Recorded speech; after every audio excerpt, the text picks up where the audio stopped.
Hello students, कैसे हैं? आशा है आप 69th का एग्ज़ाम काफ़ी सफलतापूर्वक दिए होंगे और मैक्सिमम क्वेश्चन आपने सॉल्व करने की कोशिश किया होगा। और मुझे पूरा विश्वास है कि जो आपने पढ़ा है और जो क्वेश्चन आपने सॉल्व किया है वो बिल्कुल सही होगा। कुछ क्वेश्चन ऐसे होंगे जो कि आप नहीं जानते हैं, फिर भी मुझे पूरा विश्वास है कि आप सफल होंगे। पहली बात तो ये है कि आस्था, जो भी अपने बच्चों को यहाँ पे क्लासेस दिया, जो यहाँ पे ऑफलाइन क्लासेस चले हैं या ऑनलाइन क्लासेस चले हैं, तो आस्था की एक परंपरा रही है कि यहाँ पे बच्चों को डेडिकेटेड होकर के पढ़ाना और उनको एक कम्प्रिहेंसिव क्लास देना। चाहे वो हिस्ट्री हो, चाहे वो ज्योग्राफी हो, चाहे पॉलिटी हो या इकोनॉमिक्स हो, या जो भी सब्जेक्ट्स आपके बीपीएससी से रिलेटेड हैं। तो मैक्सिमम हम लोगों का एक तरीका रहा हर सब्जेक्ट्स का आस्था में रहकर कि कम्प्रिहेंसिव बच्चों को क्लासेस दें, एनालिटिकली दें, कंसेप्चुअल दें और फैक्चुअल दें, जिसमें कि हर क्वेश्चन को बच्चे बड़े ही एनालिटिकली ढंग से सॉल्व कर लें या करने में सक्षम हों। और जैसा कि आपने देखा होगा कि जो आपने बीपीएससी का एग्ज़ाम दिया है, चाहे 69 या उसके पहले, तो उसमें प्रायः जो भी आपने पढ़ा है आस्था में, ऑनलाइन पढ़ा या आप ऑफलाइन में, मैक्सिमम बच्चे ऑफलाइन में यहाँ रहे हैं, उनमें से मैक्सिमम क्वेश्चन आया है और आपके नोट्स से आया है। खास करके हिस्ट्री हो या पॉलिटी हो या ज्योग्राफी हो या इकोनॉमिक्स हो। हिस्ट्री में तो 37-38 क्वेश्चन, इवन ज्योग्राफी में भी जो एक क्वेश्चन आ गया है, यूरोपियन हिस्ट्री में मैंने जो बच्चों को पढ़ाया था एडवेंट ऑफ यूरोपियन में, क्रिस्टोफर कोलंबस के बारे में, कार्टियर के बारे में, वो भी क्वेश्चन आपका हिस्ट्री से रिलेटेड ज्योग्राफी में क्वेश्चन पूछा है। तो 38 क्वेश्चन में से लगभग 35 क्वेश्चंस आपके बिहार पब्लिक सर्विस कमीशन में आस्था में पढ़ाए हुए आया है। ऐसा क्यों हुआ? इसका जो सबसे बड़ा कारण है आस्था का मैनेजमेंट और आस्था का डायरेक्टर। जो यहाँ के डायरेक्टर हैं आर कुमार, वो स्वयं डेडिकेटेड होकर के बच्चों को पढ़ाते हैं। उनका एक अपना समर्पण होता है और जो भी उनकी टीम में खास करके फैकल्टीज हैं, उनको मोटिवेट करते हैं कि बच्चे को इस रूप में क्लासेस दें कि बच्चे सही ढंग से क्वेश्चन को सॉल्व करके आएं। और यही कारण है कि आस्था का जो समर्पण रहा या आस्था के जो डायरेक्टर हैं उनका समर्पण रहा, और यहाँ के टीचर्स, जो डेडिकेटेड टीचर्स हैं, टीचर्स का जो टीम है या आस्था की जो टीम है, उनके समर्पण के कारण ही, बच्चों के प्रति डेडिकेशन के कारण ही हमारे बच्चे अच्छा करके आए हैं। जो भी यहाँ क्लास में बच्चे अटेंड किया क्लास, जो क्वेश्चन को सॉल्व किया है, वो मैक्सिमम बच्चे से आप यदि बातचीत करेंगे तो आपको पता चलेगा कि हर स्टूडेंट्स ये कहेंगे कि यहाँ से जो पढ़ाया हुआ क्वेश्चन आया है और जो क्वेश्चन यहाँ पे पढ़ाया गया उसी में से मैक्सिमम क्वेश्चन आया है। तो बच्चों, क्या क्वेश्चन आया, कैसे आया? मैं बेसिकली, मेरा नाम डॉक्टर पीएन पांडे है और मैं आपको हिस्ट्री यहाँ पढ़ाता हूँ, और हिस्ट्री से कौन कौन से क्वेश्चन और कैसे क्वेश्चन आए हैं उस पर मैं एक बार डिस्कशन करूँगा और मैं आपको सब चीज़ बताऊँगा इस पे। और उसके बाद आपको मैं बताऊँगा कि कैसे पढ़ना चाहिए। एक चीज़ आप हर वक्त याद रखें कि प्रिपरेशन, हार्ड वर्क और लर्निंग फ्रॉम फेल्यूर, यही 3 सीक्रेट्स है आपकी सफलता का। आपके सफलता का जो छिपा हुआ राज है वो है तैयारी कैसे करें, हार्ड वर्क हमें कैसे करना है, और हमें असफलता से ही सफलता के बारे में सीखना है। और यदि इन तीनों चीजों को आप इस तरह से आप ग्रहण करते हैं, आप इस चीज को एडॉप्ट करते हैं, आप इस चीज को अपनाते हैं, तो मैं सुनिश्चित करता हूं कि आप सफल होंगे। और जीवन में कभी मानव को यह नहीं सोचना चाहिए कि I will defeat. No, you will never be defeated. Your situation will be defeated. And whenever your situation will be defeated, you change your situation.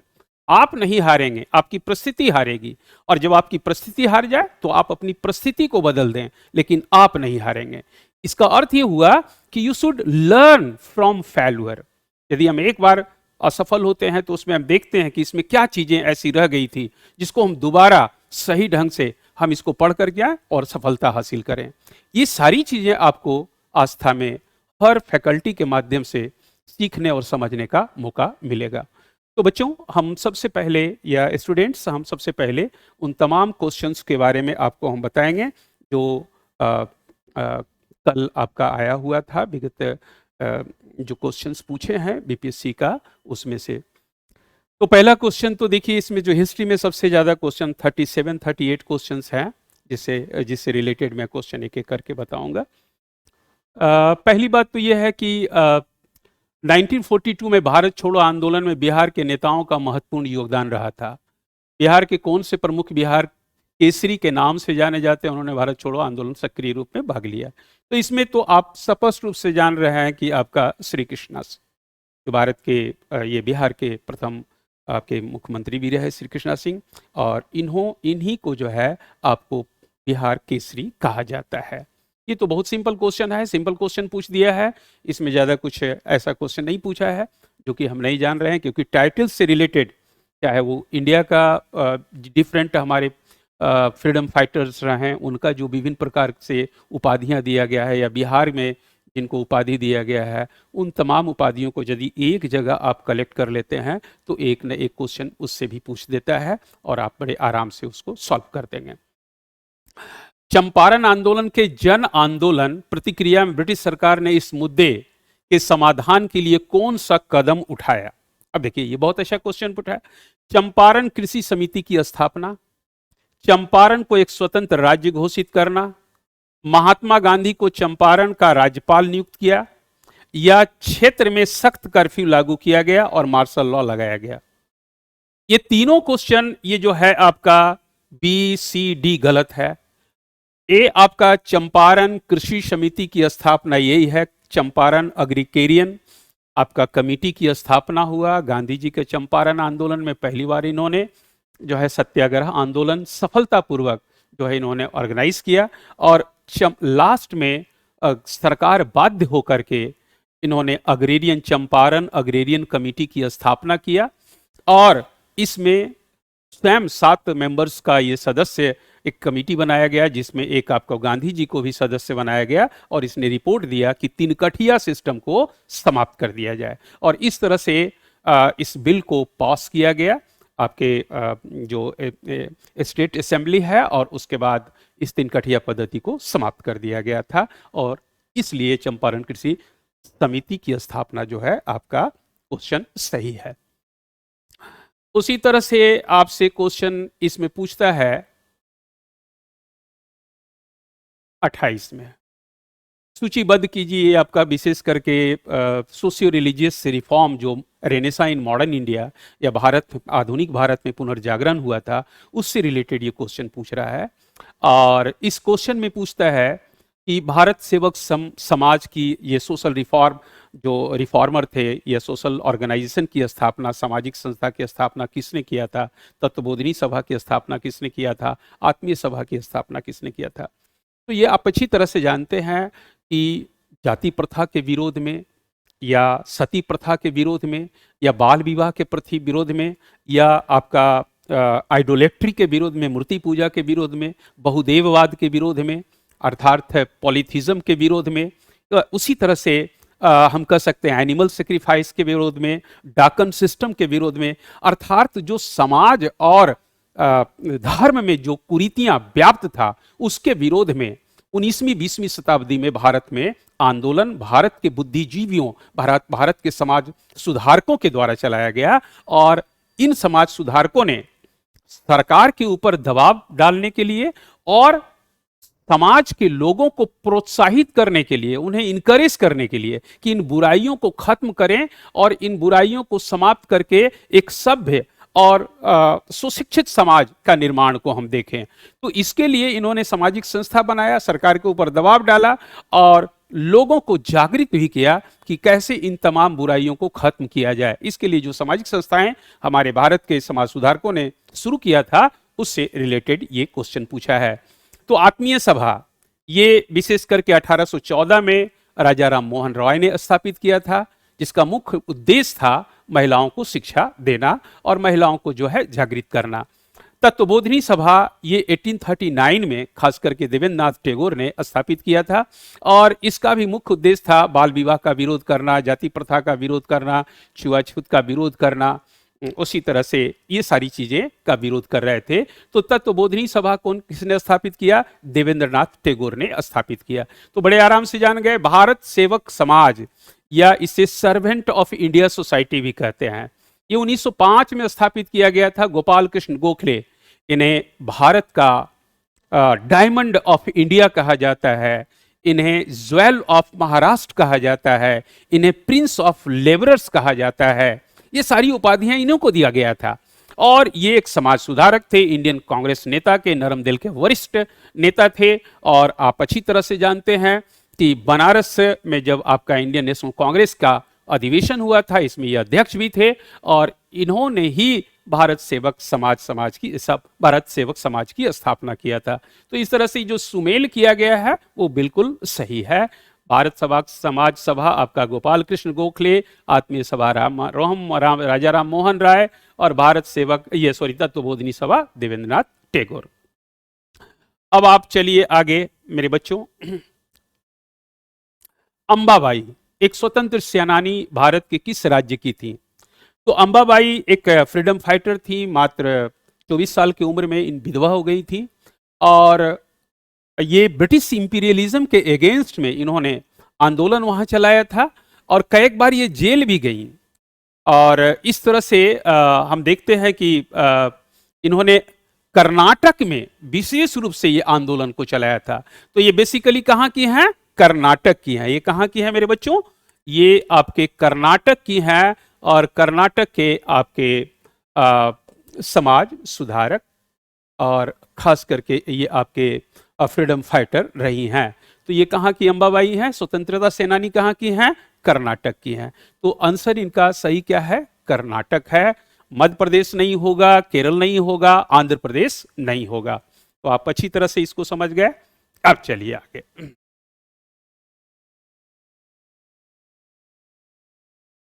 अब देखिए बहुत अच्छा क्वेश्चन पूछा है। इनमें से कौन सा कैबिनेट मिशन के सदस्य नहीं थे? तो देखिए एक ध्यान रखेंगे, कैबिनेट मिशन के 3 सदस्य थे। एक तो एवी अलेक्जेंडर, आप अच्छी तरह से जानते हैं। उसके बाद आपका लॉरेंस का नाम आप जान रहे हैं, पैथिक लॉरेंस। और तीसरा था स्टेफर्ड क्रिप्स। तो स्टेफर्ड क्रिप्स इसमें है ही नहीं। इसका अर्थ है कि पूछ रहा है कि इनमें से कौन से कैबिनेट मिशन के सदस्य नहीं थे। तो इसका अर्थ है कि ये जे एंड्रयूज नहीं थे।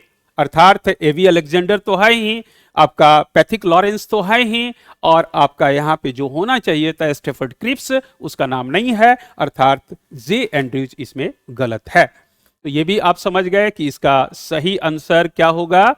आपका सही आंसर इसका जे एंड्रयूज होगा। ये आपका सही इसका आंसर है, J Andrews. J Andrews, no problem at all. अब जरा सा चलिए, सुरक्षा बल्ब सिद्धांत के आधार पर भारतीय राष्ट्रीय कांग्रेस की स्थापना ब्रिटिश सरकार को खतरों से बचाने के लिए था। उपर्युक्त विचार किस नेता ने दिया था? देखिए, एओ ह्यूम ने इंडियन नेशनल कांग्रेस की स्थापना किया था और एओ ह्यूम इसके पहले भूतपूर्व आईसीएस रहे, अंग्रेज आईसीएस थे और 1857 का विद्रोह को इन्होंने अच्छी तरह से देखा था। तो एओ ह्यूम का मुख्य उद्देश्य था एक ऐसी राजनैतिक संस्था भारत में भारतीयों को मिला करके स्थापित किया जाए, जिसका मुख्य उद्देश्य, उस राजनीतिक आंदोलन का मुख्य उद्देश्य अंग्रेजों के विरुद्ध यदि इस प्रकार का विद्रोह 1857 की तरह कोई विद्रोह उत्पन्न हो तो उस विद्रोह को ये एक प्रकार से चेक कर सके, ये उसको रोक सके। इसलिए इसने एक राजनीतिक आपके संगठन की स्थापना करने का इन्होंने डिसाइड किया था। और आप अच्छी तरह से जानते हैं कि गोकुलदास तेजपाल संस्कृत विद्यालय ग्वालियर टैंक बंबई में आपका 28 दिसंबर 1885 को एओ ह्यूम ने इसकी स्थापना किया था। तो जब शुरुआती दौर में ये खास करके विशेष करके लॉर्ड डफरिन के काल में इसकी स्थापना किया था, लॉर्ड डफरिन बड़ा खुश हुआ था। आपका उस समय भारत का वायसराय था, वो बहुत खुश हुआ और इसे गार्डन टी पार्टी पे भी इंडियन नेशनल कांग्रेस को बुलाया था। लेकिन जब इंडियन नेशनल कांग्रेस ने भारत में आंदोलन, जिसको हम नरम दल आंदोलन का काल कहते हैं, 1885 से 1905 तक, इस बीच में जब इन लोगों ने मांग रखने लगा तो इन लोग बड़े आराम से मांग किए, मतलब शांतिपूर्वक तरीके से 3P मेथड्स के द्वारा, प्रेयर्स, पिटीशन और protest under living constitution, constitution के अंदर रह करके इन्होंने अपनी मांग को रखा। लेकिन ये आपका 1887 तक ये सब चलता रहा। 87 के बाद इन लोगों की मांग थोड़ा सा नरम दल के नेताओं का उग्र हो गया, इंडियन नेशनल कांग्रेस के नरम दल का उग्र हो गया और इनकी मांग बढ़ने लगी। जैसे आर्म्स एक्ट को खत्म किया जाए, जो ग्रेन यहां से बाहर भेजा जा रहा है, एक्सपोर्ट किया जा रहा है, उसको रोक दिया जाए। उसी तरह से मिलिट्री पर बजट पे जो खर्च किया जाता है उसको रोका जाए। ये तमाम मांगे जो थी वो सरकार के विरुद्ध था। इसलिए डफरिन ने इसी इंडियन नेशनल कांग्रेस को क्या कहा? A factory of seditions. इसे राजद्रोह का कारखाना कहा, माइक्रोस्कोपिक पार्टी कहा। लेकिन उस समय इंडियन नेशनल कांग्रेस के गरम दल के नेता थे लाला लाजपत राय। इन्होंने कहा कि भैया ये तो सुरक्षा बल्ब सिद्धांत, ये इंडियन नेशनल कांग्रेस एक सुरक्षा कवच के रूप में इसकी स्थापना किया गया है एओह्यूम के द्वारा। तो इस सिद्धांत, ये सुरक्षा बल्ब सिद्धांत किसने दिया था? आपका लाला लाजपत राय ने दिया था। ये इंडियन नेशनल कांग्रेस के गरम दल के नेता थे, जैसा आपने नाम सुना होगा, लाल बाल पाल। तो इसका सही आंसर क्या होगा? आपका इसका सही आंसर होगा लाल बाल पाल, अर्थात लाला लाजपत राय। तो ये भी आप समझ गए बड़े आराम से। अब हम आगे चलें।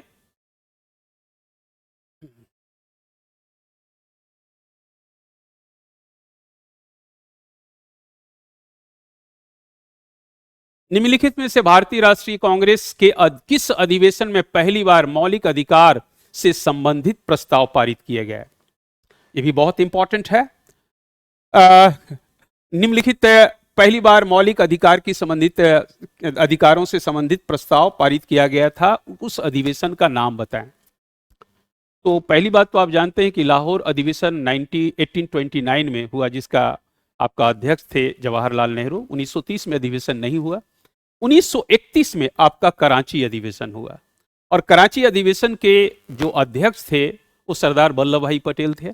और सरदार वल्लभ भाई पटेल ने दो चीज की घोषणा किया था इस अधिवेशन में, एक तो फंडामेंटल राइट्स का और पहला पंचवर्षीय योजना का, कि यदि हमें आज़ादी मिलेगी तो हर नागरिक को जो है फंडामेंटल राइट्स और पंचवर्षीय योजना, फर्स्ट 5th ईयर प्लान को हम लागू करेंगे। तो ये घोषणा किस अधिवेशन में किया गया था? कराची अधिवेशन 1931।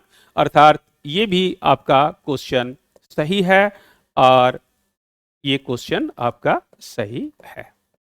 ठीक है, तो आपने देखा ये क्वेश्चन आपका सही।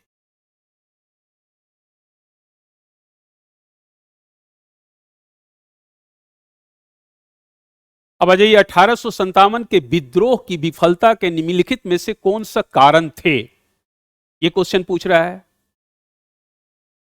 तो एक चीज तो आप जाने कि 1857 विद्रोह के बहुत से कारण थे, खास करके राजनीतिक कारण, सामाजिक कारण, आर्थिक कारण, धार्मिक कारण, बहुत से कारण थे। और जो तात्कालिक कारण था वो चर्बी वाला कारतूस, इनफील्ड P53 राइफल एक लागू किया गया था 1957 में ब्रिटिश आर्मी में, और जिसमें जो कारतूस का प्रयोग किया जाता था उसको दांत से काट करके किया जाता था। 1857 के पूर्व जो ब्रिटिश सोल्जर्स में या ब्रिटिश आर्मी में जो राइफल था उसको कहते थे brown base. Brown base rifle का प्रयोग किया जाता था। उसमें दांत से आपको कारतूस का काट करके प्रयोग नहीं किया जाता था, सीधे निकाला गया और ब्राउन बेस में डाला गया, छोड़ा जाता था। तो एक नई राइफल आया 1857 में, उसका नाम क्या है? Enfield P53 rifle. और इस राइफल में जो कारतूस का प्रयोग किया जाता था वो चर्बी युक्त आपका जो कार्ट्रिज होता था राइफल में, वो कार्ट्रिज को दांत से काट करके तब उसमें डाला जाता था। और ऐसा अफवाह फैला कि ये कार्ट्रिज जो बना हुआ है वो गाय और सुअर के मांस से बना हुआ है। लेकिन ये किस चीज से बना हुआ था? नो वन कैन से, क्योंकि किसी ने उसको नहीं देखा था। लेकिन फिर भी एक र्यूमर था जो खास करके दमदम आपका आर्म्स डिपो था, वहां पे बुजबुज इसको कहते थे, बजबज आपका आर्म्स डिपो, यहां से एक खलासी ने इस र्यूमर को जो है प्रचार प्रसार किया था। और ये विद्रोह फैला खास करके 3rd कैवेलरी इन्फेंट्री रेजिमेंट 10 मई 1857 को तीसरी घुड़सवार सैनिक रेजिमेंट ने इस विद्रोह की शुरुआत किया था। और इसके पहले आपने देखा था कि मंगल पांडे जो 34वीं आपके Bengal native infantry regiment Barrackpore छावनी के जवान थे, वो अपने ही अधिकारी ब्रिगेडियर या आपके सर्जेंट ह्यूजसन और कर्नल बॉक पर गोली चलाया था और हत्या कर दिया था। बाद में वो 8 अप्रैल को पकड़े गए और उन्हें फांसी की सजा दे दिया गया। पहला उनको मार्टियर कहा गया। और 10 मई 1857 को यह विद्रोह शुरू हुआ और तीसरी घुड़सवार सैनिक जो आपके मेरठ के तीसरी घुड़सवार सैनिक के जवान थे, उन्होंने इस विद्रोह को शुरू किया था। यद्यपि यह विद्रोह शुरू हुआ और यह उत्तरी मध्य भारत में फैल गया, लेकिन इस विद्रोह को सरकार ने दबा दिया। ये विफल रहा, ये असफल रहा। असफलता का कारण क्या था? राजनीतिक, पहले तो राजनीतिक इच्छा शक्ति, मतलब हमें नेशनलिज्म का अभाव था। Due to lack of nationalism, राष्ट्रीयता का अभाव था, नेतृत्व का अभाव था। सभी भारत के वर्गों ने इसमें समर्थन नहीं किया था और स्वाभाविक था कि जो भारत में ये लोग विद्रोह कर रहे थे, उसमें सिर्फ सैनिक नहीं बल्कि इसमें आपके जमींदार भी कर रहे थे, प्रिंसली स्टेट्स भी कर रहे थे। और ये जितने भी थे वो इंग्लिश सिपाही या इंग्लिश आर्मी से श्रेष्ठ नहीं थे। इनके पास टेक्नोलॉजी बहुत ज्यादा डेवलप था, इनके पास कम्युनिकेशन था, इनके पास रेलवे था, बड़े आराम से जो है अपने सैनिक को एक जगह से दूसरी जगह भेज रहे थे, वायरलेस था। सब ये चीज आप लॉर्ड डलहौजी के पीरियड में शुरू हो चुका था। तो स्वाभाविक है कि इस काल में अंग्रेजों की सैन्य श्रेष्ठता थी, बिल्कुल थी। विद्रोहियों के पास कोई एकीकृत कार्यक्रम नहीं था, बिल्कुल सही है, कोई एकीकृत या विचारधारा नहीं था। और समाज के सभी वर्गों ने समर्थन, सभी वर्गों से समर्थन का अभाव था। मतलब सभी, इसका शिक्षित मध्यम वर्गीय ने नहीं किया था, कुछ प्रिंसली स्टेट ने किया था, कुछ आपके इंडियन सोल्जर्स जो थे विभिन्न रेजिमेंट का, जैसे मद्रास रेजिमेंट, पंजाब रेजिमेंट, इन लोगों ने इसको सपोर्ट नहीं किया था। इसका अर्थ यह है कि इसमें आपका उपर्युक्त सभी होगा, अर्थात जो भारत के सिपाही थे जिन्होंने म्यूटनी किया था, विद्रोह किया था, वो अंग्रेजों के सैन्य तकनीक से श्रेष्ठ नहीं थे, कम थे। अंग्रेजों की सैन्य श्रेष्ठता थी। दूसरा, विद्रोहियों के पास कोई एक यूनिफाइड आपका कार्यक्रम नहीं था, प्रोग्राम नहीं था, एक यूनिफाइड इनकी आइडियोलॉजी नहीं थी और समाज के सभी वर्गों का समर्थन नहीं था। इसलिए सही आंसर क्या होगा? उपर्युक्त सभी।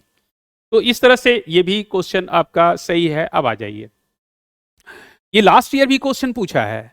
बिहार का वह रसोइया जिसने 1917 में महात्मा गांधी की हत्या के प्रयास को विफल करके उनके भोजन में मिले जहर से उनकी जान बचाई थी, तो वो व्यक्ति कौन था? तो ये बतक मियाँ। बतक मियाँ आपके विशेष करके एक इरविन नाम का मैनेजर था, ओपीएम मैनेजर, खास करके आपके मोतिहारी में, और उन्हीं के यहाँ ये रसोइया का काम करते थे।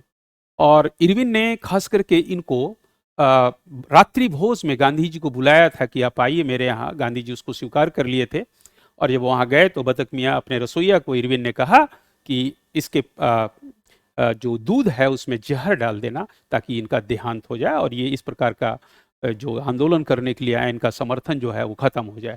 क्योंकि गांधी जी साउथ अफ्रीका के आंदोलन से वो काफ़ी विख्यात हो गए थे और इंडिया में इनको नेतृत्व करने का पहला मौका, राजनीतिक मौका मिला था। तो सोचा था ये इरविन की इसको यहीं पे ख़त्म कर दिया जाए और बतक मियाँ को जो है इस तरह का आदेश दिया गया, मतलब आदेश दिया था मालिक ने, जो इरविन था उसका ये नौकर था। तो ये बात को डॉक्टर राजेंद्र प्रसाद को इन्होंने चुपके से मैसेज को दे दिया था और वो दूध गांधी जी नहीं पिए और इस तरह से हमारे राष्ट्रपिता को बचाने में बतक मियाँ का महत्वपूर्ण योगदान था। इसलिए बिहार सरकार ने दोबारा बतक मियाँ के लिए एक कह सकते हैं समर्पण की बात को दोहराते हुए दोबारा इनका नाम आपके Bihar public service commission examination में दिया गया है। तो आप अच्छी तरह से जान गए कि बतक मियाँ जो थे उन्होंने गांधी जी हमारे राष्ट्रपिता के जान बचाए थे। अब आप आ जाइए, 1937-1938 के दौरान बिहार में बकास्त आंदोलन किसके द्वारा आयोजित किया गया था? देखिए, बकास्त आंदोलन एक है टाल एजिटेशन जो कार्यानंद शर्मा ने शुरू किया था। टाल एजिटेशन का भी यही था, बकास्त भूमि था। बकास्त भूमि कौन सी भूमि थी, जरा इसको समझो। बकास्त भूमि वो भूमि थी जो जमींदार रैयतों को दिया था खेती करने के लिए, उसके बदले में उसे टैक्स देना पड़ता था, लगान देना पड़ता था। लेकिन भूखमरी, आपका भीषण अकाल आदि पड़ने के कारण ये लोग समय समय पर टैक्स नहीं देते थे। तो इन लोगों ने, किसानों ने, रैयतों ने कहा कि भाई ये आप जमीन अपना रखिए, हम टैक्स नहीं दे पाते हैं, आप इसको ले जाएं, हम आपका खेती नहीं कर पाएंगे, जमींदारों को कहा। तो जमींदार ने कहा कि ठीक है, तुम ये जमीन को अपने पास रखो और तुम इसको बटाई के रूप में करो और कुछ जो हिस्सा है मुझे दो। कुछ दिनों के बाद जो है बिहार के किसानों ने मांग करने लगा कि जो हमें बटाई की भूमि दिया गया है वो पुनः हम लोग को इस पे मालिकाना हक दिया जाए। तो वैसी भूमि जो जमींदारों की भूमि थी लेकिन वो किसानों को दे दिया गया था बटाई करने के लिए, उस पे मालिकाना हक के लिए उन लोगों ने जो टाल में आंदोलन चलाया, कार्यानंद आपके नेता के द्वारा, उसे कहा जाता था टाल एजिटेशन। लेकिन यहां पे जो बकास्त आंदोलन है वो भी जमींदारों के अगेंस्ट में चलाया गया था। यहां पे स्वामी सहजानंद सरस्वती ने चलाया था और ये आंदोलन 1937-38 में इन्होंने चलाया था। और सहजानंद आंदोलन के बारे में जानते ही हैं, ये सहजानंद सरस्वती के बारे में आप जानते हैं कि प्रख्यात और आपके किसान आंदोलन के नेता थे और इन्होंने भारतीय किसान सभा की भी स्थापना किया था और बिहार किसान सभा की भी स्थापना किया था। और ये आपके किसानों के लिए जो है अपना पूरा जीवन जो है इन्होंने अपनी आहुति दिया, इन्होंने अपना पूरा जान और पूरा समय इन्होंने किसानों के उत्थान के लिए दिया। तो ये आपका विशेष करके ये जो बकास्त आंदोलन चलाया गया था स्वामी सहजानंद के द्वारा। अब आप आ जाइए, भारत के स्वतंत्रता संग्राम के दौरान निम्नलिखित घटनाओं का विचार करें। अभी देखिए बहुत ही स्पष्ट है, सिर्फ आपको जानना है स्पष्ट क्या है। होम रूल आंदोलन कब हुआ, सूरत विभाजन कब हुआ, खेड़ा सत्याग्रह कब शुरू हुआ, मॉन्टे मार्लो सुधार आपका कब हुआ। तो अब देखिए इसमें होम रूल आंदोलन 1916 में है, सूरत विभाजन 1907 में हुआ था, गरम दल और नरम दल दो भागों में बट गया था। खेड़ा सत्याग्रह गांधी जी ने 1918 में शुरू किया था, इसे नो टैक्स कैंपेन भी कहते हैं। और उसी तरह से ये आपका मार्ले मिंटो सुधार, इसको गलती लिखा हुआ है, मार्ले मिंटो सुधार होना चाहिए, इन्होंने लिख दिया है मिंटो मार्ले सुधार। इनफैक्ट मार्ले जो हैं वो आपके भारत सचिव हैं और मिंटो आपके वायसराय हैं, तो मार्ले मिंटो सुधार कहा जाता है, यहाँ पे लिखा हुआ है मिंटो मार्ले सुधार। तो बच्चों ये आपका 1909 में पास किया गया था इस सुधार का, इसके बारे में थोड़ा सा आप जान जाइए, बड़े आराम से समझ जाएंगे। सबसे पहले होम रूल आंदोलन जो है 1915 में शुरू हुआ था एनी बेसेंट के द्वारा, और 1914 में जब आपका बाल गंगाधर तिलक को आपका म्यांमार मंडेला जेल से इनको बाहर किया गया, जब आए तो 1916 में उन्होंने होम रूल आंदोलन शुरू किया।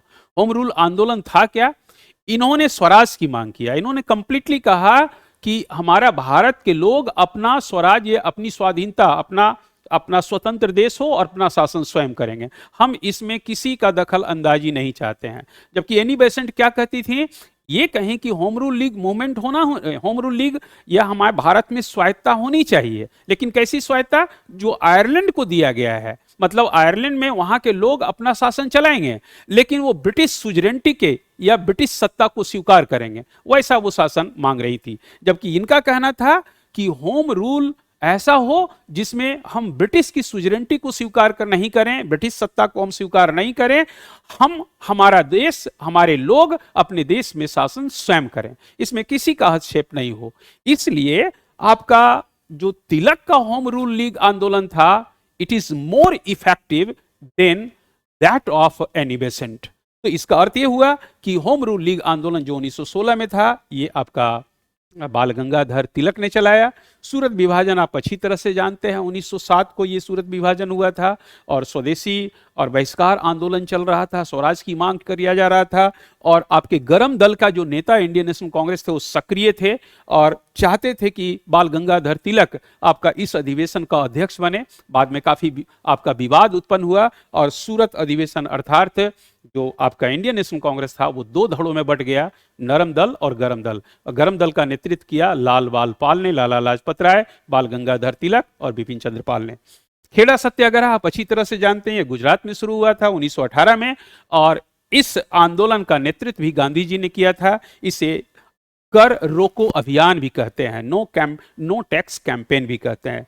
और मार्ले मिंटो सुधार या मिंटो मार्ले सुधार जो है आपका 1909 में शुरू हुआ था। इसमें पहली बार मुसलमानों को अलग से प्रतिनिधित्व दिया गया था, पहली बार सांप्रदायिकता का बीज बोया गया था और पहली बार प्रत्यक्ष चुनाव प्रणाली भारत में शुरू किया गया था। तो इस तरह से अब आप बड़े आराम से इसको समझ सकते हैं। 1907 फिर आया, फिर 1909 आएगा, फिर 1916 आएगा, 1918 आएगा, आप बड़े आराम से इसको सॉल्व कर देंगे। तो इस तरह से अब आप समझ गए होंगे। तो देखिए आप इसका आंसर भी सही होगा कौन सा, यदि आप जैसी मिलान कीजिएगा इस आधार पे तो आप इसमें देखेंगे कि पहले कौन सा है फिर कौन सा है, आप आराम से इसको बना देंगे। जैसे आपका 2 है सूरत विभाजन पहले आएगा, फिर 4 है आपका मिंटो मार्लो सुधार, ये 4 में आ गया और फिर सूरत आपका होम रूल लीग आपका 16 में आ गया और खेड़ा आंदोलन 3 में आ गया। तो इसका सही आंसर कौन सा है, डी है। अब आ जाइए, लॉर्ड लीटन निम्नलिखित में से किससे संबंधित नहीं है, जरा इसको बड़े आराम से समझिएगा। लॉर्ड लीटन, इन्हें ओवेन ऑफ मेरेडिथ कहा जाता है। बड़ा विद्वान व्यक्ति था, विद्वान वायसराय था और बहुत अच्छा कविता लिखता था ये व्यक्ति, इसलिए इसे ओवेन ऑफ मेरेडिथ कहा गया है। और विश्व साहित्य में इसका बड़ा नाम था, लेकिन he was an infamous viceroy of India. लेकिन ये भारत का बड़ा बदनाम आपका लीटन था। इसके काल में इनफैक्ट सबसे बड़ा अकाल पड़ा था, स्ट्रेची कमीशन की स्थापना भी की गई थी और इधर इधर मतलब कहा जा रहा है कि भीषण अकाल 50 लाख व्यक्ति बंगाल में मर चुका है या मर रहा है या मरने वाला है। और यहाँ पे इसने क्या किया था, प्रथम दिल्ली दरबार का आयोजन किया था आपका 1877 में। और इस भीषण अकाल के कारण जो है लोगों में आक्रोश की भावना थी, भारतीयों में आक्रोश की भावना थी और ऐसे में वर्नाकुलर प्रेस एक्ट लाया था। ये वर्नाकुलर प्रेस एक्ट वो एक्ट है, भारतीय भाषा समाचार पत्र अधिनियम इसको कहा जाता है हिंदी में। इसमें भारत में जितने भी जो समाचार भारतीय भाषाओं में छपते थे उन समाचार पत्रों पर प्रतिबंध लगा दिया गया, इसलिए इसको गैगिंग एक्ट भी कहा गया है, गला घोंट कानून। अर्थात भारतीय समाचार पत्रों का गला को इसने घोंट दिया था, तो इसे क्या कहा जाता है, गला घोंट कानून कहा जाता है, जो आप कहीं देखेंगे। तो देखिए वर्नाकुलर प्रेस एक्ट इसी ने लाया। इल्बर्ट बिल, ये इनफैक्ट आपका लॉर्ड रिपन के काल में आया है। इल्बर्ट बिल है क्या, जरा इसको भी समझ जाइए।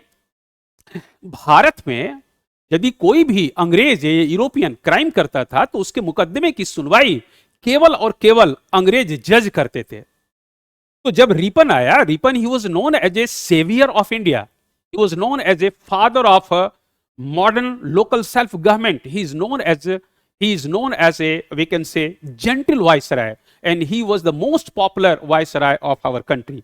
ये सज्जन वायसराय कहलाते थे, भारत में सबसे लोकप्रिय रिपन कहलाए, सबसे लोकप्रिय भारत का रक्षक भी कहलाए। उनके काल में एक इल्बर्ट बिल आया। मैंने क्या कहा कि जब कोई यहां पे भारत में कोई यूरोपीय या कोई अंग्रेज क्राइम करता था तो उसके मुकदमे की सुनवाई केवल और केवल अंग्रेज जज करता था। जब रिपन आया तो 1883-84 में इल्बर्ट एक बहुत बड़े ज्यूरिस्ट थे, न्यायविद थे, इनके नेतृत्व में एक बिल लाया गया। बिल लाया जाता था यहां और बनाया कहां इसको पास कहां किया जाता था, ब्रिटेन के पार्लियामेंट में। तो ये बिल में तैयार ये किया गया, इसमें एक प्रोविजन रखा गया कि यदि भारत में अब कोई भी अंग्रेज या कोई भी यूरोपीय क्राइम करेगा तो उसके मुकदमे की सुनवाई न केवल अंग्रेज जज करेगा बल्कि भारतीय जज भी करेगा। और इस बिल को ब्रिटेन के पार्लियामेंट में जो है पास होने के लिए भेज दिया गया। मेरे माय डियर स्टूडेंट्स, इनफैक्ट हुआ क्या कि वहां के जितने भी अंग्रेज सांसद थे उन्होंने इस बिल का विरोध कर दिया। उन्होंने कहा कि वी आर सुपीरियर, हम लोग जो हैं इनसे ज्यादा उच्चतर समाज हैं, हमारे लोगों को निम्न लोग जो है निम्न भारतीय लोग हमारे लोगों का न्याय नहीं कर सकता है। We are superior and Indians were inferior to us and they could not judge our people and ultimately this bill was not passed। और ये बिल पास नहीं हुआ और ऐसी स्थिति में ये बिल जो है पास न होने के कारण बाद में रिपन ने यहां से त्यागपत्र देकर वापस भी चले गए थे। तो देखिए स्ट्रेची कमीशन तो आया ही इनके काल में, वर्नाकुलर प्रेस एक्ट भी आया, सशस्त्र अधिनियम 1818 में आपका आर्म्स एक्ट आया था जिसमें बिना लाइसेंस के भारतीयों को शस्त्र रखने पर प्रतिबंध लगा दिया गया था, आर्म्स रखने पर प्रतिबंध लगा दिया गया था। तो इसका अर्थ है कि वर्नाकुलर प्रेस एक्ट लिटन के काल में आया। आपका स्ट्रेची कमीशन जो चूंकि भीषण अकाल पड़ा था, ये आपका कमीशन इसीलिए गठित किया गया था कि जरा सा अध्ययन करें कि क्यों यहाँ पे इस मतलब अकाल से निकलने के लिए, निपटारा के लिए क्या उपाय होना चाहिए। और उसी तरह से आपका सशस्त्र अधिनियम भी लिटन के काल में हुआ था। तो ये तीन चीजें आपका विशेष करके लिटन के काल में आया। ये आपका कौन कौन सा, ये आया, ये आया, ये आया, ये नहीं आया। ये किसके काल में आया? रिपन के काल में आया। तो क्वेश्चन में क्या पूछ दिया कि लॉर्ड लिटन निम्नलिखित में से किससे संबंधित नहीं है? तो इल्बर्ट बिल से संबंधित नहीं है। आराम से आप समझ गए। वर्नाकुलर प्रेस एक्ट 1878 में लिटन ने ही लाया था। स्ट्रेची कमीशन अकाल पड़ा था तो इसी काल में गठित किया गया था। शस्त्र अधिनियम 1878 में इसी काल में आया था। इसलिए आपका आंसर आपका बी होगा, ना कि ए होगा। बात को समझ गए? अब चलिए आगे।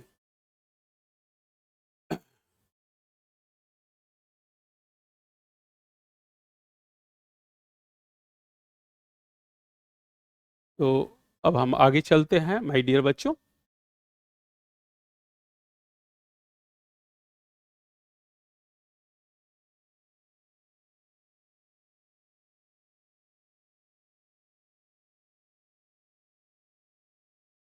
बक्सर के लड़ाई के बाद किस संधि पर हस्ताक्षर किए गए? बहुत सिंपल क्वेश्चन पूछा है और इस क्वेश्चन को आप बड़े आराम से आप जानते हैं। बसीन की संधि इनके काल में नहीं हुआ था, ये बाजीराव सेकंड और अंग्रेजों के बीच में हुआ था। तालवाई की संधि भी नहीं हुआ था, मराठों और अंग्रेजों के बीच में हुआ था। उसी तरह से इलाहाबाद संधि ये आपका शाह आलम द्वितीय और खास करके रॉबर्ट क्लाइव जो आपका बंगाल का पहला आपका गवर्नर था उसके बीच में हुआ था। सुगौली की संधि ये आप अच्छी तरह से जानते हैं, ब्रिटिश इंडिया अर्थात ब्रिटिश गवर्नमेंट और नेपाल गवर्नमेंट के बीच में हुआ था। ये आपका विशेष करके आप अच्छी तरह से जानते हैं 1815-16 में ये हुआ था, प्रथम एंग्लो नेपाल युद्ध के बाद। तो बच्चों इस सुगौली की संधि भी नहीं होगा, तलवाई की संधि भी नहीं होगा, बसीन की संधि भी नहीं होगा। इसका सही आंसर क्या है? तो आपका इसका सही आंसर है आपका इलाहाबाद की संधि। तो ये भी आपका सही हो गया। अब चलिए next. Dutch east India company किस वर्ष पटना में अपना कारखाना स्थापित किया था? सीधा क्वेश्चन पूछा है। तो ये आप बड़े आराम से जानते हैं यदि आप पढ़े हैं कि भारत में कौन कौन सी कंपनी कब आई और बिहार में कौन कौन सी कंपनी अपना पहला फैक्ट्री स्थापित किया, तो आराम से जानेंगे कि डच कंपनी आपका 1632 में स्थापित किया गया था। और ये भी क्वेश्चन आपका सही है। तो इस तरह से अब हम आगे चलते हैं और आगे देखते हैं।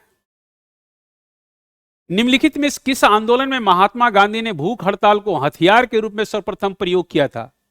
देखिए बहुत अच्छा क्वेश्चन पूछा है।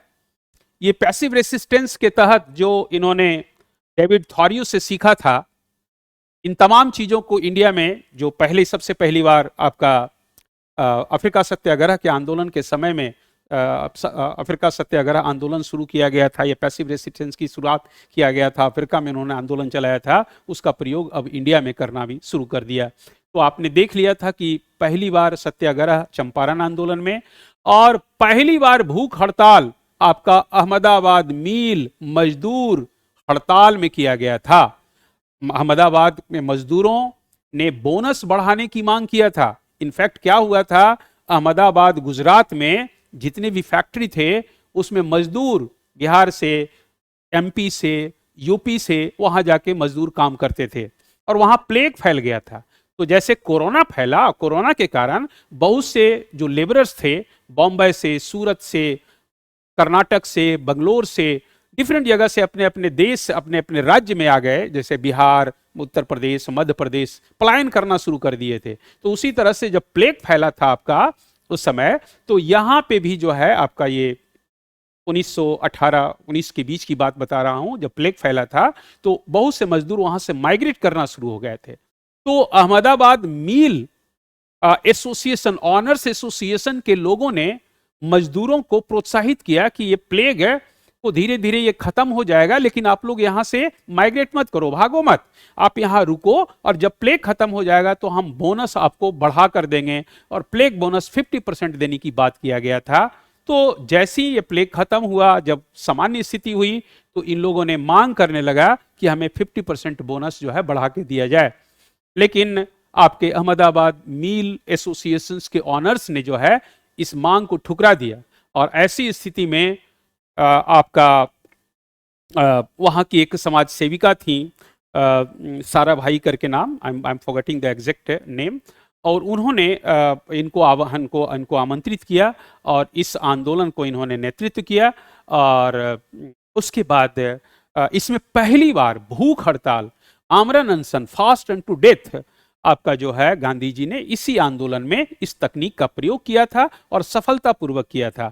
और परिणाम स्वरूप इनका 50% तो नहीं, लेकिन मोर देन 33% अर्थात 35% बोनस जो है मजदूरों को बढ़ा करके दिया था। तो ये आंदोलन भी गांधी जी का सफल रहा था, और इसमें पहली बार भूख हड़ताल या आमरण अनशन तकनीक या fast and to death technique का प्रयोग आपका अहमदाबाद मील मजदूर आंदोलन में इन्होंने किया था।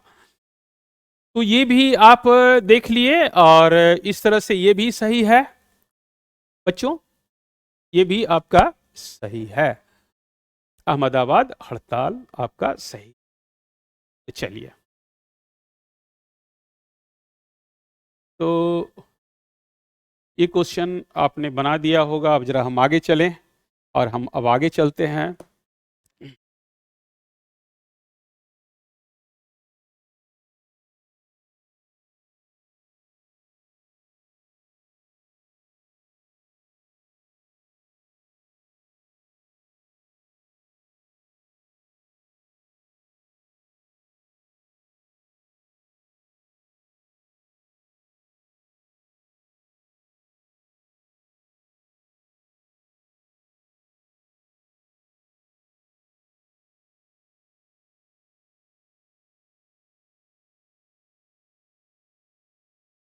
अब ये आप इसमें 91 देखिए, 91 क्वेश्चन आपका 91, निम्नलिखित में से कौन सा जानवर सिंधु घाटी सभ्यता के लोगों को नहीं पता था? तो जरा सा ध्यान दीजिएगा, इसमें क्वेश्चन पूछा है घोड़ा, हाथी, बैल, उपर्युक्त में से कोई नहीं। इनफैक्ट इंडस वैली पीपल गाय और घोड़ा दो को पालतू नहीं बनाते थे। आपके दिमाग में यदि पढ़े होंगे तो आपके दिमाग में ये बातें आ रही होगी कि सर, घोड़ा का मूर्ति, टेराकोटा की मूर्ति हमें लोथल से मिला है, और सुक्ता दो या सुरकोतड़ा एक जगह है, ये ठीक लोथल के थोड़ा सा ऊपर में है, वहां से घोड़े का अस्थि पंजर मिला है, मानव कंकाल मिला है। तो ऐसा हो सकता है चूंकि इनका सिंधु घाटी सभ्यता के लोगों का अरबियन कंट्री, गल्फ कंट्री से इनका ट्रेड एंड कॉमर्स संबंध था, व्यापारिक संबंध था। तो कुछ अरबियन घोड़े इस एरिया में आए होंगे, जो इसका हमें थोड़ा सा प्रमाण सिर्फ लोथल एरिया या गुजरात एरिया में मिलता है, लेकिन पूरे सिंधु घाटी सभ्यता में हमें इसके अस्थि पंजर या इसकी मूर्तियां नहीं मिलती है। और गाय की भी मूर्ति नहीं मिलता है, सॉरी, और गाय के भी हमें अवशेष नहीं मिलता है। और एक चीज ध्यान रखेंगे, घोड़े की तो मूर्ति मिला है, लेकिन गाय की तो मूर्ति कहीं नहीं मिला है, किसी भी सिंधु घाटी सभ्यता के साइड से नहीं मिला है। तो आपके दिमाग में यह आएगा कि सर, जब गाय नहीं था तो बैल कैसे आ गया? तो इसका अर्थ यह है कि गाय का ये लोग पालतू नहीं बनाते थे, बैल ये लोग रखते थे। बैल रखने का कारण क्या था कि खेती होती थी और बैल का बड़ा महत्व था खेती को करने में, या आपका बैलगाड़ी को इसको जोतने में या जुआ में।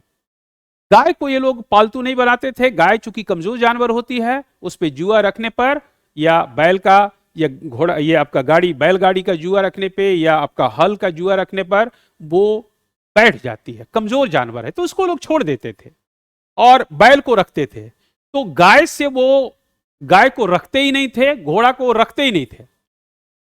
तो इसका अर्थ है कि यहां पे गाय तो दिया नहीं है, यहां पे कौन सा दिया है? घोड़ा दिया है। तो आंसर इसका क्या हो जाएगा? घोड़ा।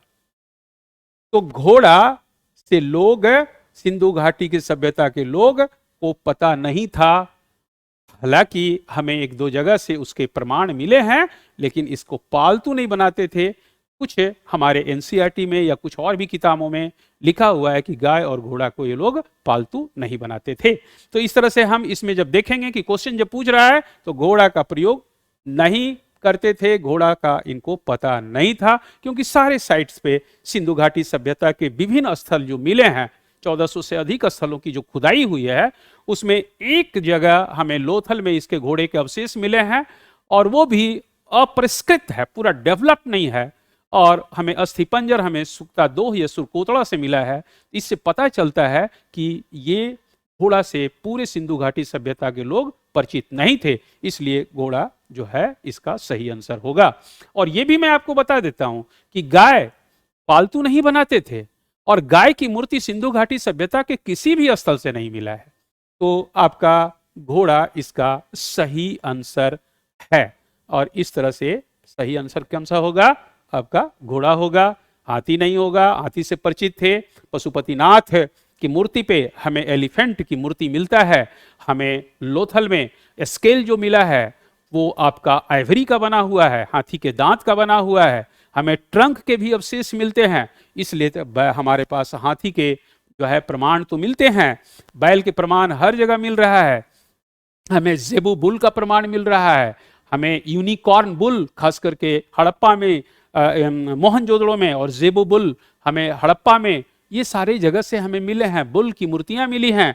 इन तमाम चीजों के आधार पर हम जानते हैं कि हाथी किसे भी परिचित थे, बैल से भी परिचित थे, घोड़ा का प्रयोग ये लोग नहीं करते थे। अब चलिए आगे। 92, ये भी बहुत अच्छा क्वेश्चन पूछ दिया है। खास करके एक ऐतिहासिक चीजें हैं कि कौन सा आपका साइट है आपके इंडिया का जो हिस्टोरिकल साइट्स है जिसको वर्ल्ड हेरिटेज यूनेस्को ने घोषित नहीं किया है। तो भारत में बहुत से साइट्स हैं जो आपके समय समय पे आपके इसे वर्ल्ड हेरिटेज घोषित किया है, और इस साल भी शांति निकेतन और होयसल मंदिर को जो है घोषित किया गया है आपको विश्व शांति या विश्व धरोहर, खास करके 2023 में।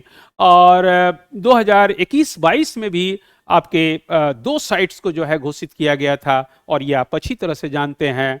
वो है रामप्पा मंदिर, और दूसरा आपका है सिंधु घाटी सभ्यता का, विशेष करके धौलावीरा। वहां से 16 रिजर्वायर्स मिले हैं जो भारत में सिंधु घाटी सभ्यता का जल प्रबंधन, आज से 5000 वर्ष पहले जो भारत का जल प्रबंधन या सिंधु घाटी सभ्यता का जो वाटर मैनेजमेंट सिस्टम था, जल प्रबंधन था, वो उत्तम कोटि का था। और उस आधार पर यूनेस्को ने 2021-22 में उसे वर्ल्ड हेरिटेज घोषित किया है। और काकातीया राजवंश का एक मंदिर है रामप्पा मंदिर, विशेष करके ये आपका वारंगल तेलंगाना में स्थित है, जिसका वारंगल काकातीया का सेनापति रुद्रदेवा या रुद्रा ने करवाया था।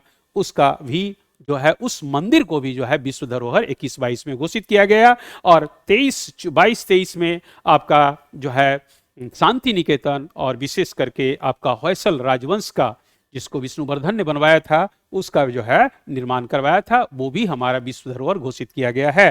तो इंडिया में कौन सा ऐसा जो है यूनेस्को का विश्व धरोहर के स्थल नहीं आता है? तो बच्चों, लाल किला भी है, यह भी विश्व धरोहर है। आपका कुतुब मीनार भी है, लेकिन इंडिया गेट आपका विश्व धरोहर में नहीं आता है। कौन सा नहीं आता है? इंडिया गेट आपका विश्व धरोहर में नहीं आएगा। तो आप क्या बताएंगे? India Gate. इसका अर्थ है लाल किला है, कुतुब मीनार है, इंडिया गेट आपका वर्ल्ड हेरिटेज में नहीं है। अब चलिए आगे।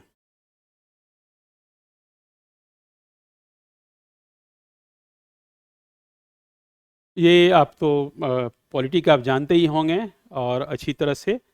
अब आप चलिए 92 90 111।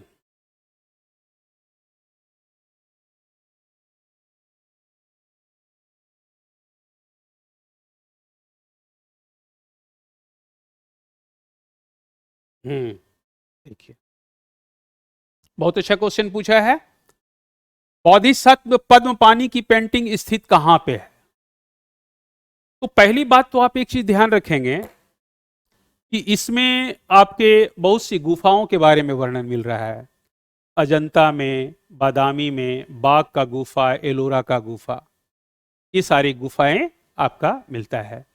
तो अजंता का गुफा जो है एक ऐसा इंपॉर्टेंट गुफा है जिसमें सातवाहन काल का, वाकाटक काल का और गुप्त काल का हमें यहाँ पे जो है पेंटिंग्स मिलते हैं। और इस अजंता के गुफा में बोधिसत्व पद्म पानी, केव नंबर 1 में बोधिसत्व पद्म पानी का जो है आपका पेंटिंग मिलता है। और ये बोधिसत्व पद्म पानी कौन है? ये महायान कंसेप्ट में, आपका महायान बौद्ध धर्म में बोधिसत्व उस बुद्ध या बुद्ध को कहा जाता है जिनको महापरिनिर्वाण मिल चुका है।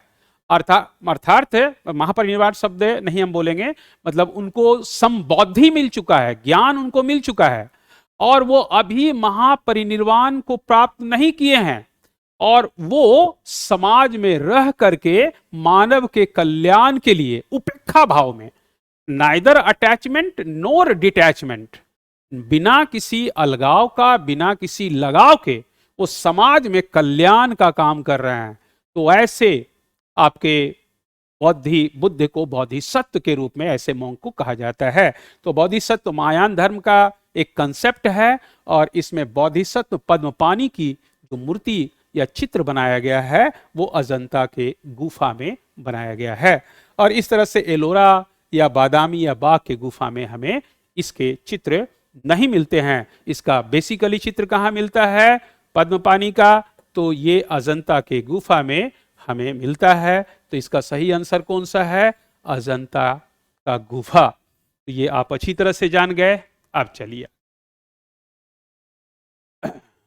नेक्स्ट। अब निम्नलिखित कथनों में से विचार कीजिए। इसमें से क्वेश्चन पूछा है, जरा ध्यान से पढ़िएगा तो देखिए बड़े आराम से आप क्वेश्चन को सॉल्व कर दीजिएगा। फाहियान एक चीनी यात्री था जो हर्ष के शासनकाल के दौरान भारत आया था। दूसरा है वैनसांग एक चीनी बौद्ध भिक्षु थे जिन्होंने चंद्रगुप्त द्वितीय के शासनकाल में दौरान भारत का दौरा किया था। आप जरा सा देखिए, सबसे पहले पूछा क्या? फाहियान। यदि आप गुप्त काल को पढ़े होंगे तो आप अच्छी तरह से जानते होंगे कि फाहियान चंद्रगुप्त द्वितीय के शासनकाल में आया था और उसने एक यात्रा वृतांत लिखा है चीनी भाषा में, फाकुकी, और उसमें पहली बार उन्होंने वर्णन किया है चांडाल जाति का। पहली बार उन्होंने कौड़ी का प्रयोग किया है कि कौड़ी सिक्का के रूप में प्रयोग किया जाता था गुप्त काल में। अर्थात फाहियान चंद्रगुप्त द्वितीय के शासनकाल में आया था। अर्थात आप अच्छी तरह से जानते हैं कि वो, और चंद्रगुप्त द्वितीय का शासन काल क्या है, जरा आप अच्छी तरह से आप जानते होंगे कि 375 से लेकर के 414, 375 सी से लेकर 414 सी तक, और इस बीच में अर्थात आपका 4th 5th सेंचुरी सी में आपका फाहियान भारत आया था चंद्रगुप्त द्वितीय के काल में। इसका अर्थ ये क्वेश्चन गलत है, ये क्वेश्चन सही नहीं है। दूसरे ये कथन क्या है? ये फाहियान है, यहां क्या लिख दिया है? हर्ष लिख दिया है। आप जरा ध्यान से देखिएगा, इसमें क्वेश्चन क्या लिखा है? ये आपका हर्ष लिख दिया है, जबकि फाहियान किसके काल में है? आप जान रहे हैं, ये आपका चंद्रगुप्त सेकंड, चंद्रगुप्त द्वितीय के शासन काल में आया है।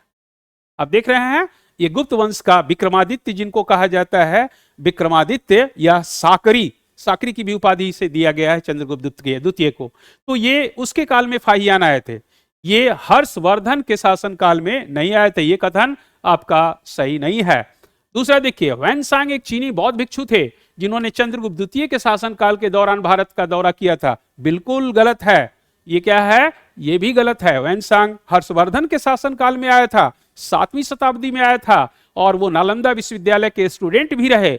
और जब हर्षवर्धन ने महाबौद्धि या महामोक्ष परिषद की स्थापना खास करके प्रयाग में किया था, तो ह्वेनसांग को जो है वो चेयरमैन पद पर नियुक्त किया था। इन्होंने एक पुस्तक या इन्होंने एक यात्रा वृत्तांत लिखा है जिसे सी यू की कहते हैं, और उसमें नालंदा विश्वविद्यालय का बारे में विस्तार पूर्वक वर्णन किया है कि नालंदा में कितने देश विदेश छात्र पढ़ते थे, इसमें कितने स्टूडेंट्स थे, इन तमाम चीजों का वर्णन, किस किस चीज की पढ़ाई होती थी, इन तमाम चीजों का वर्णन किसने किया है? ह्वेनसांग किया है। और ह्वेनसांग को यात्राओं का राजकुमार कहा जाता है, प्रिंस ऑफ ट्रेवलिंग्स कहा जाता है। अर्थात ह्वेनसांग 7वीं शताब्दी में आया था और यह हर्षवर्धन के शासनकाल में आया था, इसलिए यह भी कथन गलत है। तो इसमें से आप सही क्या बताएंगे? उपर्युक्त में से कोई नहीं, मतलब निम्नलिखित कथनों का पर विचार कीजिए, दोनों कथन आपका उपर्युक्त में कौन सा कथन सही है? तो ये दोनों आपका कथन 1 और 2 दोनों गलत है, केवल एक गलत सही है, ये भी गलत है। 1 और 2 ये भी गलत है, केवल एक गलत है। अर्थात उपर्युक्त में से कोई भी सही नहीं है। तो इसमें क्या होगा? ये भी आपका गलत है मेरे स्टूडेंट्स, और ये भी आपका गलत है। बात को समझ गए? तो आप बड़े आराम से इसको बना देंगे, क्योंकि क्वेश्चन में क्या पूछ रहा है? उपर्युक्त में से कौन सा यह से कथन सही है? तो ना तो ऊपर वाला है फाहियान, हमने क्या कहा? ये चंद्रगुप्त द्वितीय के काल में आया, ये लिख दिया है पहला में तीर्थयात्री, ये किसके काल में आया? हर्ष का काल लिख दिया है, ये तो बिल्कुल गलत है। और ह्वेनसांग किसके काल में आया? चंद्रगुप्त द्वितीय, उल्टा कर दिया है, तो इसका अर्थ है ये भी गलत है।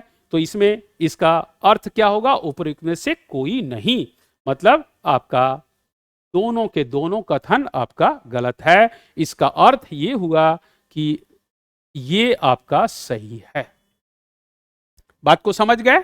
सिर्फ आपको आप जब पढ़ते हैं तो ये थोड़ा सा ध्यान रखें, उसको पढ़ाने का एक तरीका होता है या समझने का तरीका होता है कि जब भी फाहियान बोलेंगे तो 5th सेंचुरी सीई, और सी मतलब एडी होता है, और आपका हर्षवर्धन जब बोलेंगे तो 7th सेंचुरी सी, अर्थात सॉरी ह्वेनसांग बोलेंगे तो 7th सेंचुरी सी। नालंदा विश्वविद्यालय में स्टूडेंट रहे, यहाँ ये शिक्षक के रूप में भी रहे, ये आपके हर्षवर्धन के राज दरबार में भी आए, और इन्हें जो है महामोक्ष परिषद का इनको अध्यक्ष भी बनाया गया था प्रयाग में। तो इस तरह से ये किसके शासन काल में है? ये आपके हर्षवर्धन में है। कौन? आपके ह्वेनसांग। तो ये लिख दिया उल्टा, तो ये होना चाहिए हर्षवर्धन ऊपर में और फाहियान होना चाहिए चंद्रगुप्त द्वितीय के काल में। अर्थात ये दोनों में से कोई सही नहीं है, उसमें से कोई सही नहीं है। तो ये आपका सही उपर्युक्त में से कोई नहीं, मतलब कोई कथन सही नहीं है। अब चलिए, तो ये भी आप जान गए। आप चलिए आगे देखिए, बहुत अच्छा क्वेश्चन पूछा है ये, बड़े आराम से। यदि आप 2-3 भी यदि क्वेश्चन को आराम जानते हैं इसमें इनके बारे में, तो बड़े आराम से इसको लिख देंगे। पहली बात तो आप चरक आप देख रहे हैं कुषाणकालीन है और कनिष्क के काल के हैं। चरक बहुत बड़े मेडिसिन के एक्सपर्ट थे, फिजिशियन थे। तो ये आपका चरक किस चीज में है? चिकित्सा में है। अब आ जाइए, आप बरामिहिर को देखिए। बरामिहिर और आर्यभट्ट ये गुप्त काल के हैं, और बरामिहिर बहुत बड़े एस्ट्रोलॉजर थे। उन्होंने साबित किया था कि चंद्रमा पृथ्वी के चारों तरफ घूमता है और पृथ्वी सूर्य के चारों तरफ घूमती है। और आर्यभट्ट ने साबित किया था कि पृथ्वी सूर्य के चारों तरफ घूमती है। तो इसका अर्थ है कि बरामिहिर क्या थे? एस्ट्रोलॉजर थे, एस्ट्रोनॉमी के थे। एस्ट्रोनॉमी का इनको बहुत अच्छा पकड़ था। तो ये बरामिहिर बिहार के ही बहुत बड़े स्कॉलर थे, और ये ज्योतिष थे, एस्ट्रोलॉजी के इनको जानकारी था, प्लैनेट्स के जानकारी था, ये बहुत अच्छा जानकार थे। विशाख दत्त का आप नाम बड़े आराम से जानते होंगे। मुद्रा राक्षस उन्हीं की पुस्तक है, देवी चंद्रगुप्तम उन्हीं की पुस्तक है। और इस तरह से ये नाटककार थे। विशाख दत्त क्या थे? तो ये नाटककार थे। तो ये आप जान गए, विशाख दत्त नाटककार थे। और इस तरह से ये आपका हो गया। बरामिहिर ज्योतिष थे। चरक आपके चिकित्सक थे, तो ब्रह्मगुप्त आराम से गणित हो गए। जहां 3-4 पकड़ लिए, आप बड़े आराम से क्वेश्चन को सही कर देंगे। तो इसका आप देख लीजिए कि इसका आंसर क्या होगा। तो मेरे बच्चों, आप बड़े आराम से इसको बता देंगे। अब आप देखिए कि अब इसको आप समझ गए होंगे, इसको मिलाने की जरूरत है नहीं, आप मिला लीजिएगा स्वयं। हम आपको इसके बारे में बता दिए। अब आप आ जाइए इधर। इनमें से किसने भारत में फारसी त्योहार नवरोज की शुरुआत किया था? नवरोज उत्सव पर्शियन उत्सव है और ये एक नए वर्ष के रूप में मनाया जाता है आज भी पारसी समुदाय में। तो इंडिया में पहली बार नवरोज उत्सव की शुरुआत खास करके बलबन ने शुरू किया था। बलबन ने राजत्व का सिद्धांत दिया था, थियोरी ऑफ किनशिप, और उसने पर्शियन कस्टम्स, सिजदा और पैबोस की शुरुआत किया था और यहाँ पे नवरोज उत्सव भी शुरू किया था, जो बाद में औरंगजेब के काल में नवरोज पर उसने प्रतिबंध लगा दिया था। किसने? आपका औरंगजेब ने। और तो इसकी शुरुआत किसने किया था? फारसी त्योहार नवरोज या नवरोज या नए वर्ष के रूप में जो पारसी समुदाय में मनाया जाता है, बलबन ने। इसलिए क्वेश्चन आपका सही है, बलबन ने इसको बनाया था और ये क्वेश्चन आपका बलबन ही सही है। तो इस तरह से हम जान गए इनके बारे में। अब चलिए आगे। ये भी बहुत अच्छा क्वेश्चन पूछा है। नाथ पंथियों, सिद्धों और योगियों ने भक्ति धर्म को किस क्षेत्र में लोकप्रिय बनाया? देखिए, इसमें से 2-3 प्रकार से क्वेश्चन पूछता है। नाथपंथी कास्ट सिस्टम का विरोधी थे, आइडोलेट्री का विरोधी थे, जो रिचुअल खास करके डॉगमेटिज्म अर्थात हम अंधविश्वास कर्मकांड जो बोलते हैं उसको डॉगमेटिज्म कहते हैं, कर्मकांड के विरोधी थे। विशेष करके छुआछूत, जाति प्रथा, ये सब का विरोधी थे। अर्थात ये भक्ति आंदोलन के काल में ये आपका नाथपंथी सिद्ध और योगियों की शुरुआत हुआ था।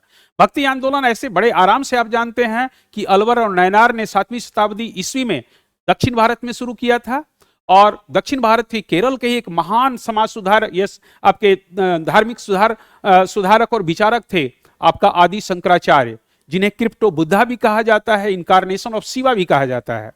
और वहां से ये चल करके उत्तर भारत आया और उत्तर भारत में आप देख रहे हैं रामानुज आए, रामानुज के बाद रामानंद आए, रामानंद यहीं के थे, रामानंद हुए। इन लोगों ने भारत में आपका भक्ति आंदोलन उत्तर भारत में शुरू किया और उत्तर भारत में इस प्रकार के नाथपंथी सिद्धि योगी भक्ति आंदोलन में ये लोग जो है प्रचार प्रसार ये लोग भी किया। इन्होंने कहा कि हम ईश्वर तक पहुंचने के लिए मेडिटेशन अर्थात उपासना साधना के माध्यम से हम जो है ईश्वर तक पहुंच सकते हैं, ईश्वर को साक्षात्कार कर सकते हैं। और इन्होंने सभी धर्म या सभी जाति और सभी धर्मों को जो है सम्मान किया और जाति विरोध किया, जाति प्रथा का विरोध किया और मेडिटेशन के द्वारा, योग के द्वारा, सिद्ध क्रिया के द्वारा इन्होंने ईश्वर प्राप्त करने की बात की। और ये नाथपंथी का इतना प्रभाव उत्तर भारत में था कि जब सूफी आंदोलन भारत में शुरू हुआ तो सूफियों ने भी ये आपका सिद्धि और योगियों का जो मेडिटेशन या योगा करने का तरीका था उसको अपनाया और खास करके सूफी आंदोलन पर नाथपंथियों, सिद्धि और योगियों का बहुत बड़ा प्रभाव पड़ा। तो ये बेसिकली किस में आया? उत्तर भारत में इसका सबसे ज्यादा जो है प्रचार प्रसार हुआ था। तो मेरे बच्चों, इसमें सबसे सही आंसर क्या है? आपका उत्तर भारत है। नाथपंथी भक्ति आंदोलन का ही एक आपकी शाखा है और भक्ति आंदोलन में ही सिद्धि योगी मेडिटेशन के द्वारा हम ईश्वर की प्राप्ति की बात करते हैं और इसका प्रभाव सूफी आंदोलन पे सबसे ज्यादा पड़ा था।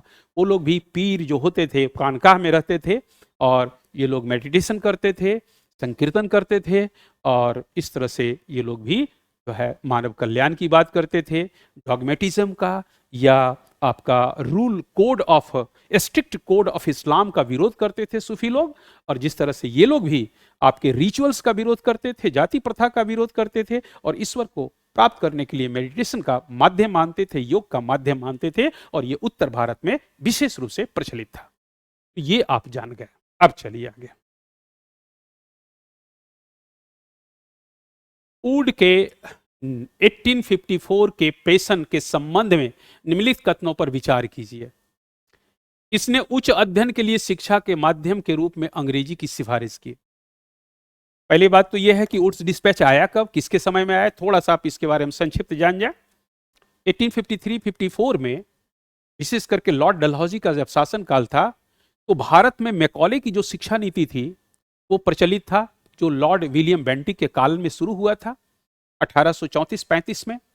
और इसमें अंग्रेजी शिक्षा में आधुनिक शिक्षा को, अंग्रेजी भाषा में आधुनिक शिक्षा को प्रचार प्रसार करने पर जोर दिया था और भारत में चल रहा था। तो इस तरह का मैकॉले की शिक्षा नीति पर पुनरावलोकन करने के लिए एक आयोग चार्ल्स वुड के नेतृत्व में आयोजित किया गया और इसने 1854 में सरकार को अपनी रिपोर्ट जो है सबमिट किया, जिसे वुड्स डिस्पैच भी कहते हैं। इसे Magna carta of Indian education भी कहते हैं, क्योंकि यह बहुत ही महत्वपूर्ण आपका डिस्पैच था। इस डिस्पैच में जो सबसे पहला जोर दिया गया, वो जोर यह दिया गया कि भारत में पहली से पांचवी क्लास अर्थात आपका फर्स्ट टू सिक्स आपके ईयर्स के जो बच्चे हैं, पहली क्लास से लेकर पांचवी क्लास तक जो बच्चे हैं, उनको जो पहली से पांचवी क्लास के बच्चों को शिक्षा दी जाए, उन्हें उनके वर्नाकुलर लैंग्वेज में दिया जाए, उनके मदर लैंग्वेज में दिया जाए, मदर टंग में दिया जाए। और जब फिर छठी से ऊपर उच्च शिक्षा हो तो वो आपको अंग्रेजी भाषा में दिया जाए।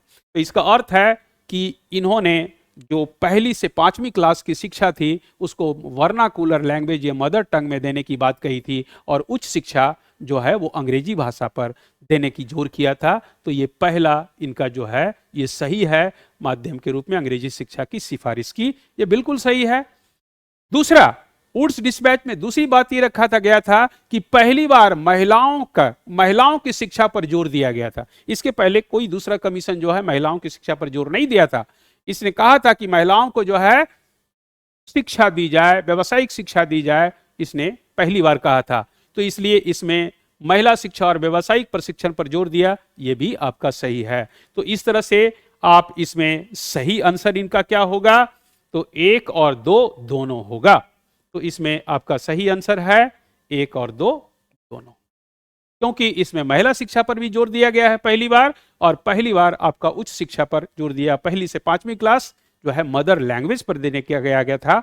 और आप बाद में देखेंगे कि जितने भी आयोग, एजुकेशन आयोग आया, उसने भी फोकस डाला कि भारत में शिक्षा जो है पहली से पांचवी तक उसकी भाषा में, मदर भाषा जैसे पंजाबी है पंजाबी, मराठी हिंदी, गुजराती, तमिल, तेलुगु, जिस भाषा में बच्चे हैं उसी भाषा में उनको पहली से पांचवी क्लास तक के बच्चों को दिया जाए, ताकि उनका जो बेस है वो मजबूत हो, अपनी भाषा में अपने बेस को, मॉडर्न एजुकेशन के बेस को अच्छी तरह से समझ सकता है। और उसके बाद उस बच्चे को यदि हम अंग्रेजी भाषा में उच्च शिक्षा देते हैं तो अधिक से अधिक समझेगा और इस तरह से शिक्षा का विकास होगा। तो इस तरह से इसका पुनरावलोकन जो शिक्षा पर हुआ था उस पर इसने 2 बातों पर जोर दिया था और महिला शिक्षा पर इसने भी जोर दिया था। तो इसका सही आंसर क्या होगा, 1 और 2 दोनों होगा। अब चलिए आगे।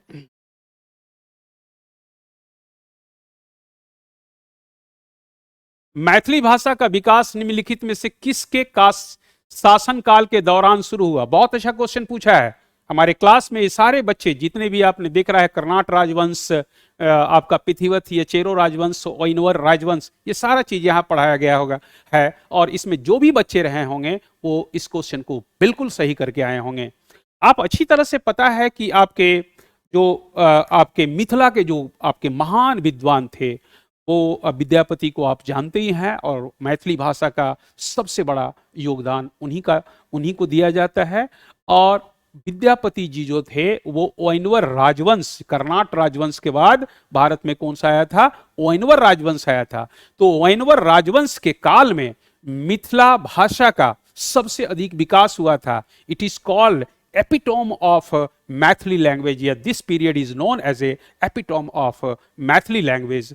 तो ये एक अपने आप में महत्वपूर्ण शासनकाल माना जाता है, इस राजवंश का काल जिसमें मैथिली भाषा का विकास हुआ था। इस तरह से आपका वैनवर राजवंश जो है आपका बिल्कुल सही है।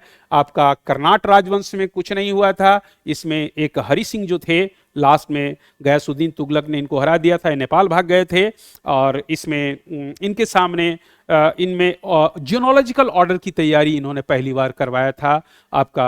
पहली बार आपका पंजी सिस्टम की शुरुआत आपका हरि सिंह ने करवाया था। कर्नाट राजवंश का एक बहुत बड़ा जाता है जिसका संस्थापक नन्यादेव थे। चेरो राजवंश का ये विशेष करके इनका बहुत बड़ा योगदान नहीं है, ये 3-4 आपके राजवंशों में बट गए थे। पिथिपति का भी कोई योगदान नहीं है। वैनवर राजवंश की जो सबसे बड़ी विशेषता है वो शिव नरसिम्हा के काल में आपके विद्यापति जी थे, और विशेष करके वैनवर राजवंश के शासनकाल में आपका मैथिली लैंग्वेज का सबसे अधिक विकास हुआ था। तो ये भी आप जान गए बड़े आराम से, और ये भी सही आपका है। अब आगे चलते हैं माय डियर चिल्ड्रन। अब देखिए, बहुत अच्छा क्वेश्चन पूछा है। प्रारंभिक वैदिक काल के दौरान कौन सा शहर प्राचीन मगध साम्राज्य की राजधानी के रूप में कार्य करता था? तो वैशाली बाद में बना। पाटलिपुत्र जो है आप अच्छी तरह से जानते हैं कि अजातशत्रु ने पाटलिग्राम की स्थापना किया था, जिसका मुख्य उद्देश्य यह था कि हम वैशाली पर कैसे कब्जा करें। वैशाली लिच्छवी गणराज्य की राजधानी थी और 16 वर्षों तक चेतक के साथ युद्ध किया था। अजातशत्रु उसको भी हरियंक राजवंश का शासक था, वो जीत नहीं पा रहा था। अंत में वहां पे एक पाटिलग्राम, एक जलदुर्ग स्थापित किया था गंगा नदी के तट पे। और अजातशत्रु के बाद उसी का बेटा उदयन था जो अजातशत्रु को हत्या कर दिया था। जैसे अजातशत्रु ने अपने पिता बिंबिसार की हत्या किया, उसी तरह उदयन ने अजातशत्रु की हत्या कर दिया था। तो जब आपका अजातशत्रु का देहांत हो गया, या उदयन जो था उसने उस पाटलिग्राम के अगल बगल और उस एरिया में आपका शहर का विकास किया था, तो जिसको कहते हैं पाटलिपुत्र। इसे कुसुमपुर भी कहते हैं, पालीबोथरा भी कहते हैं, जो विशेष करके मेगास्थनीज ने अपनी पुस्तक इंडिका में पालीबोथरा के रूप में उन्हें जो है नाम निर्देशित किया है, नाम वर्णित किया है। तो पाटलिपुत्र भी बाद में आया, वैशाली भी आपका बाद में, आप अच्छी तरह से जानते हैं। वैशाली पर जब कब्जा अजातशत्रु कर लिया था, ये मगध साम्राज्य का जो है एरिया हो गया था। और जब शिशुनाग राजवंश आया तो शिशुनाग राजवंश ने पाटलिपुत्र से वैशाली ले गया था। फिर काल अशोक आया तो काल अशोक के साथ काल में फिर पाटलिपुत्र आ गया था। अर्थात शॉर्ट फेज के लिए आपका वैशाली बना था। यहाँ पे द्वितीय बौद्ध सभा का आयोजन भी किया गया था। चंपा आप अच्छी तरह से जानते हैं, चंपा अंग देश की राजधानी थी। ब्रह्मदत्त इसके राजा थे और बिंबिसार इसको हटाकर, इसे हरा करके ब्रह्मदत्त को और चंपा पर कब्जा कर लिया था। और अंग देश जो है वो मगध साम्राज्य का विशेष करके ये राज्य बन गया था, ये इसके अधीन आ गया था, अनेक्स कर लिया गया था। और चंपा का अपने अधीन मगध साम्राज्य कर लिया था।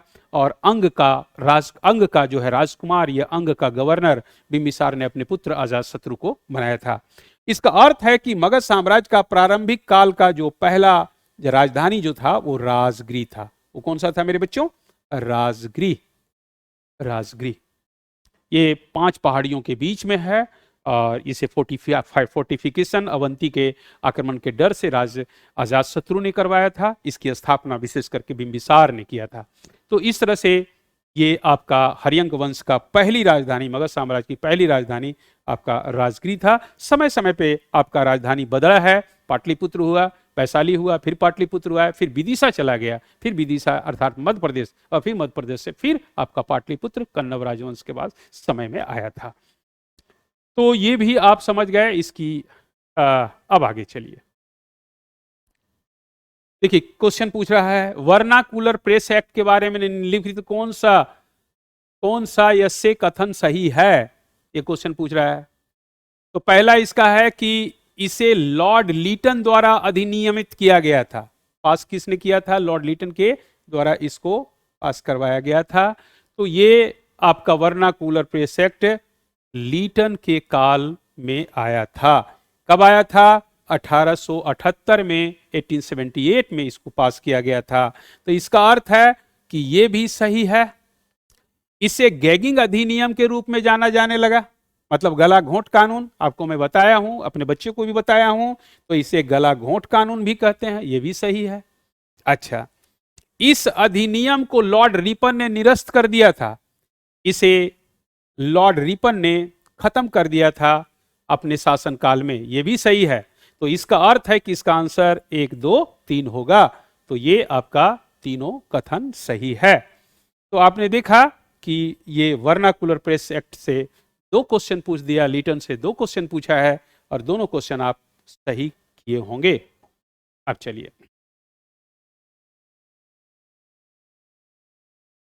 Lord Mayo. लॉर्ड मेयो, अब देखिए इसको, लॉर्ड मेयो क्या क्वेश्चन पूछ रहा है? लॉर्ड मेयो के 1870 के संकल्प के बारे में निम्नलिखित में से कौन सा कथन सही है? तो इसमें पहला है कि केंद्रीय और प्रांतीय वित्त को विभाजित करने वाला यह पहला कदम था। इस बिल्कुल इकोनॉमिक डिसेंट्रलाइजेशन सबसे पहली बार 1870 में लॉर्ड मेयो ने ही किया था। तो ये बिल्कुल आपका सही है। केंद्रीय और प्रांतीय वित्त विभाजित किया गया था, इकोनॉमिक डिसेंट्रलाइजेशन किया गया था। प्रांतीय सरकारों को कुछ सेवाएं प्रशासित करने का अधिकार दिया गया, ये नहीं दिया गया था। इसमें अलग से एक डिपार्टमेंट बनाया गया था, जैसे department of commerce, department of agriculture, department of trade, वो अलग चीजें थी। उसी तरह से इसके काल में एविडेंस एक्ट आया था, वो भी बिल्कुल अलग था। आपका कॉमन, विशेष करके सभी लोगों के लिए जो है एक जैसा कानून हो, कानून में थोड़ा सा डिस्क्रिमिनेशन था, उसको खत्म कर दिया गया था। वो एक एविडेंस एक्ट आया था, वो अलग चीज है। अच्छा, इसके काल में आपका पहली बार स्टैटिस्टिकल सर्वे ऑफ इंडिया हुआ था, स्टैटिस्टिकल सर्वे ऑफ इंडिया, तो ये भी आपका इसमें नहीं आ रहा है। इसके काल में पहली बार इरेगुलर सेंसस हुआ था 1872 में, तो ये भी इसमें कहीं नहीं आ रहा है। इसमें तीसरा, अब इसमें इसका अर्थ है कि ये सही नहीं है। ये क्या नहीं है? ये सही नहीं है। अब चलिए आगे। इसने मौजूदा असमानता को सुधारने का प्रयास किया, इसने प्रांतों को वास्तविक आवश्यकताओं पर ध्यान केंद्रित किया। तो इसका सही आंसर केवल और केवल एक ही चीज होगा, और वो है आपका ये मौजूदा असमानता को सुधारने का प्रयास किया। इसका अर्थ है आपका यहां पे कहीं पे भी नहीं दिया हुआ है 1 और 2। जरा सा मैं देखता हूं, फिर मैं आपको बताता हूं।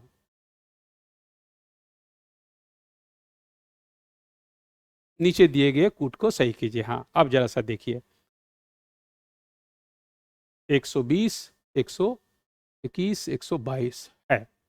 तो पहला है कि एक तो केंद्रीय, एक हो गया, ये असमानता वाला भी बात आ गई, ये भी आ गई मौजूदा असमानता, क्योंकि लॉ में एविडेंस में एक था आपका प्रॉब्लम।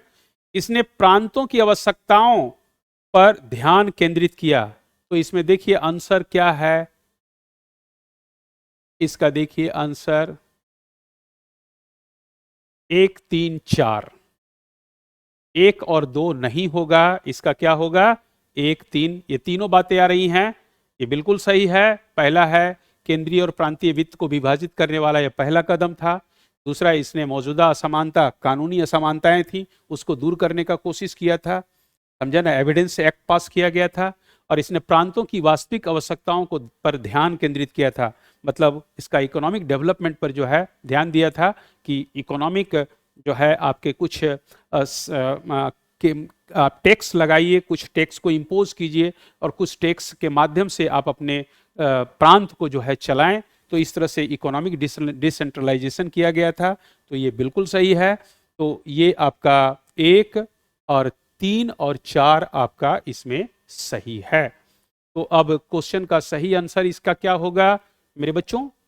तो इसका आएगा आपका 1, 3 और 4। ये आपका क्वेश्चन आ गया। 1 और 2 इसमें सही नहीं है, 1, 3 और 4 इसका सही है, क्योंकि इसमें कानून के प्रति समानता का अधिकार लाया गया था, प्रांतों को विशेष दिया गया। इसमें विशेष करके जो आपका जो क्वेश्चन पूछा है, ये क्वेश्चन, ये प्रांतीय सरकार को कुछ सेवाएं प्रशासित करने का अधिकार दिया गया। सेवाएं क्या प्रशासित करने का? तो इसमें 1, 3 और ये है। अब आप आ जाइए नेक्स्ट। फतुहाते आलमगिरी किसके द्वारा लिखी गई थी? फतुहाते आलमगिरी, ये इसमें विशेष करके औरंगजेब के सेक्टेरियन, जो उसके धर्मांधता की नीति थी, उसके बारे में इसमें विशेष रूप से वर्णन किया गया है।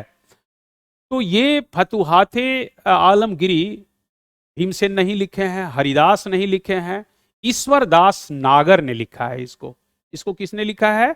ईश्वरदास नागर। इसके लेखक कौन हैं? ईश्वरदास नागर हैं। तो इस तरह से आपने इसे भी सॉल्व कर दिया होगा। तो अब जरा सा हम आगे चलें, और इस तरह से हम देखते हैं ईश्वरदास नागर हो गया। अब आइए, चीनी स्रोत के अनुसार श्रीलंका के शासक मेघवर्मन ने गया में बौद्ध मंदिर बनाने की अनुमति के लिए निम्नलिखित में से किस गुप्त राजा के पास एक मिशनरी भेजा था? मेघवर्मन के साथ समुद्रगुप्त, चूंकि डिप्लोमेटिक आपका रिलेशनशिप श्रीलंका के राजा के साथ स्थापित किया था, और उस समय मेघवर्मन था, और मेघवर्मन ने समुद्रगुप्त के राज दरबार में विशेष करके आपका दूत भेजा था, ताकि हम बोध गया में आपका बौद्ध मंदिर का निर्माण करें। तो ये आपका क्वेश्चन सही है। और बिल्कुल सही। कब पहली बार बिहार ब्रिटिश शासित भारत तहत बंगाल प्रेसिडेंसी से अलग हुआ था? ये आप अच्छी तरह से जानते हैं। 22 मार्च 1912 और आपका 1 अप्रैल 1936 में आपका बिहार और उड़ीसा अलग हो गया था। तो पहली बार बंगाल प्रेसिडेंसी से आपका बिहार और उड़ीसा को संयुक्त रूप से आपको अलग राज्य का दर्जा दिया गया था आपका, और साथ ही साथ आपको पटना इसकी राजधानी बनाई गई थी, और 1 अप्रैल 1936 को फिर उड़ीसा को भी अलग कर दिया गया था। तो इसका सही आंसर क्या है? आपका 1912 है, ये भी सही है। अब चलिए आगे। देखिए, जहां जैसी क्वेश्चन आ रहा है ये ध्यान रखिएगा, स्तूप, चैत्य और विहार ये तीनों किससे रिलेटेड है? बौद्ध धर्म से रिलेटेड है। जहां पे स्तूप, स्तूप क्या होता है? जहां पे बौद्ध भिक्षु या भगवान बुद्ध को जलाने के बाद उनके राख जो है, वो राख में एक किसी बर्तन में रख करके उसको आपको गाड़ करके उसके बीच में चबूतरा बना के उसे डोम बनाया जाता है अंडाकार, और फिर उसमें आपका हर्मिका होता है, साथ ही साथ उस पर आपके अस्थि होता है, और इस तरह का जो स्तूप बनाया जाता है उसमें बौद्ध भिक्षुओं के अवशेष होते हैं, मतलब शरीर का रेलिक्स इसको कहते हैं अंग्रेजी में, रेलिक्स होता है। और साथ ही साथ चैत्य ये बौद्ध मंदिर होते हैं, और बिहार ये टेम्पररी हाउस होते हैं, रेस्ट हाउस होता है, जो बौद्ध भिक्षु यहाँ पे रुकते हैं। इन तमाम चीजें किस धर्म से रिलेटेड है? तो ये आपका बेसिकल के आपके बौद्ध धर्म से है। आजीवक संप्रदाय नहीं, वैष्णव संप्रदाय नहीं, शैव संप्रदाय नहीं। अब आप आ जाइए नेक्स्ट। बहुत अच्छा क्वेश्चन पूछा है। भारतीय हस्तशिल्प के संदर्भ में बिहार में सुजनी क्या है? तो सुजनी एक एम्ब्रॉयडरी है, जो कपड़ों पे एम्ब्रॉयडरी किया जाता है। तो अब जरा देखिए, एक प्रकार की कढ़ाई है। सुजनी क्या है? एक प्रकार की कढ़ाई है। ये कढ़ाई किया जाता है, ये कढ़ाई करने का है। ये कपड़ों पे कढ़ाई की जाती है, मिट्टी पे नहीं, कांच के बर्तन पे नहीं, धातु शिल्प नहीं है। इसका अर्थ है ये आपका कढ़ाई किया जाता है, सुजनी है। आज भी बिहार में कहते हैं लोग कि अरे सुजनिया जरा से निकाल दो, ये सुजनी निकाल दो, इसको जो है ओढ़ा जाएगा या बिछाया जाएगा, सुजनी को बिछा दो। तो सुजनी दैट मीन्स कि कपड़े पर कढ़ाई किया हुआ आपका बिछावन होता है या चादर होता है, उसको क्या कहते हैं? सुजनी कहते हैं।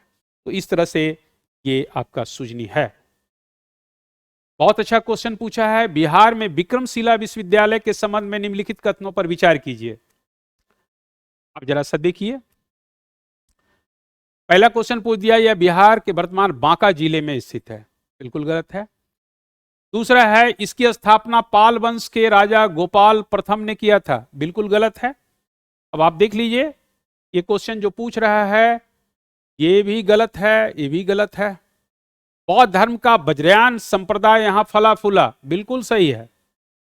यहां खगोल विज्ञान, तर्कशास्त्र, कानून, व्याकरण, दर्शन जैसे अन्य विषय भी पढ़ाए जाते थे, तो बिल्कुल पढ़ाए जाते थे। डियर स्टूडेंट्स, भारत में खास करके 5वीं शताब्दी से लेकर के 8वीं शताब्दी तक पाल वंश, गुप्त वंश और पाल वंश ने बौद्ध धर्म से संबंधित अनेक विश्वविद्यालय की स्थापना किया। आपने जैसा कि आप जानते हैं कि नालंदा विश्वविद्यालय की स्थापना कुमार गुप्त ने 5th सेंचुरी सी में, जिसे शक्रादित्य भी कहते हैं, स्थापित नालंदा किया था। नालंदा विश्वविद्यालय भारत का पहला ऐसा विश्वविद्यालय था जहां पे आपका वाइस चांसलर, डिफरेंट प्रकार के departments, head of the department, ये सारे आपके यहाँ पे, और ये रेसिडेंशियल, भारत का पहला रेसिडेंशियल आपका यूनिवर्सिटी था। और इस यूनिवर्सिटी में 10,000 से अधिक बच्चे पढ़ते थे, लगभग 2 लाख से अधिक किताबें थी, और लगभग 300 से अधिक यहाँ पे फैकल्टीज, प्रोफेसर थे। और यहाँ पे इस विश्वविद्यालय का संचालन कोई राजा के द्वारा नहीं होता था, बल्कि ग्रामीण अनुदान के द्वारा चलाया जाता था। विलेज ग्रांट्स दिया जाता था।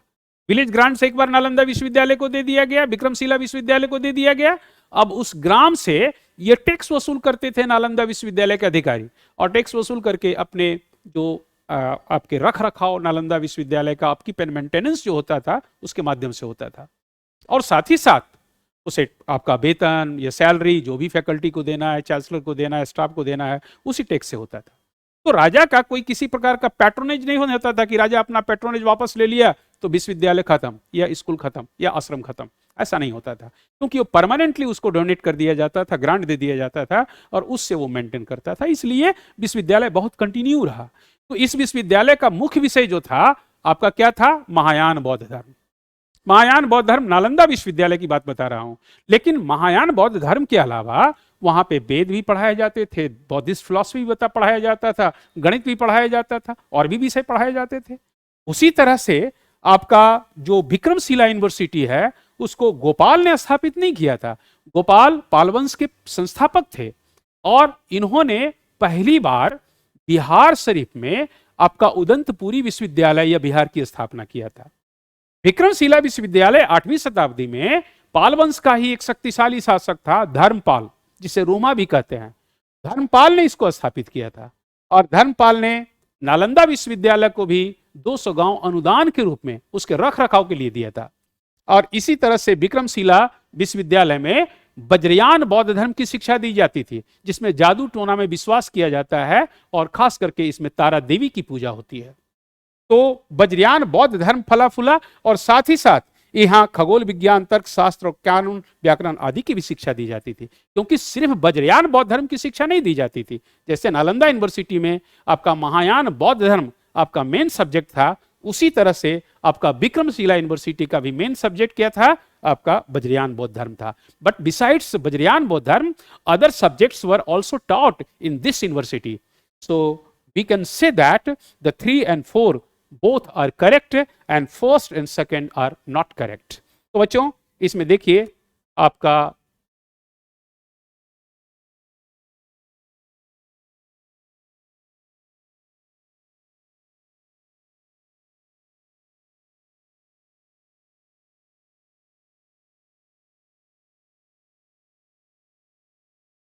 इसमें क्वेश्चन ही गलत कर दिया है। बौद्ध धर्म आपका हो गया ये वज्रयान बौद्ध धर्म 2 और 3, इसकी स्थापना राजा गोपाल प्रथम ने किया था, ये गलत है। और 4 इसमें दिया ना ऊपर, इसमें से कोई नहीं।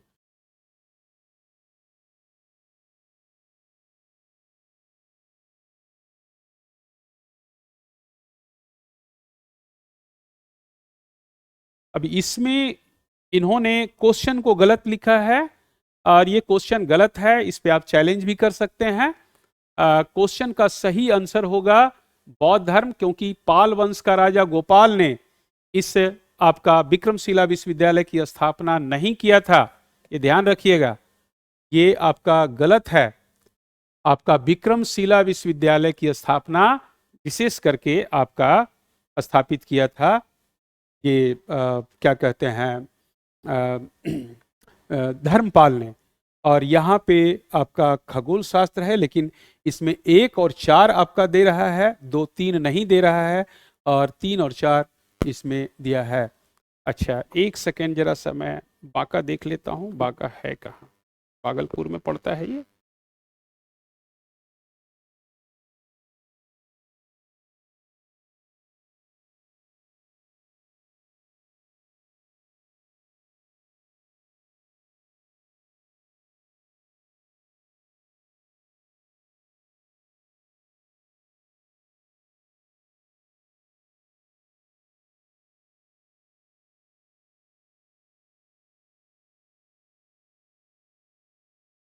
ये भागलपुर डिस्ट्रिक्ट आंतीचक में पड़ता है आपका विक्रमशिला यूनिवर्सिटी। ये लोकेशन है इसका भागलपुर कहलगांव। तो ये भी क्वेश्चन आपका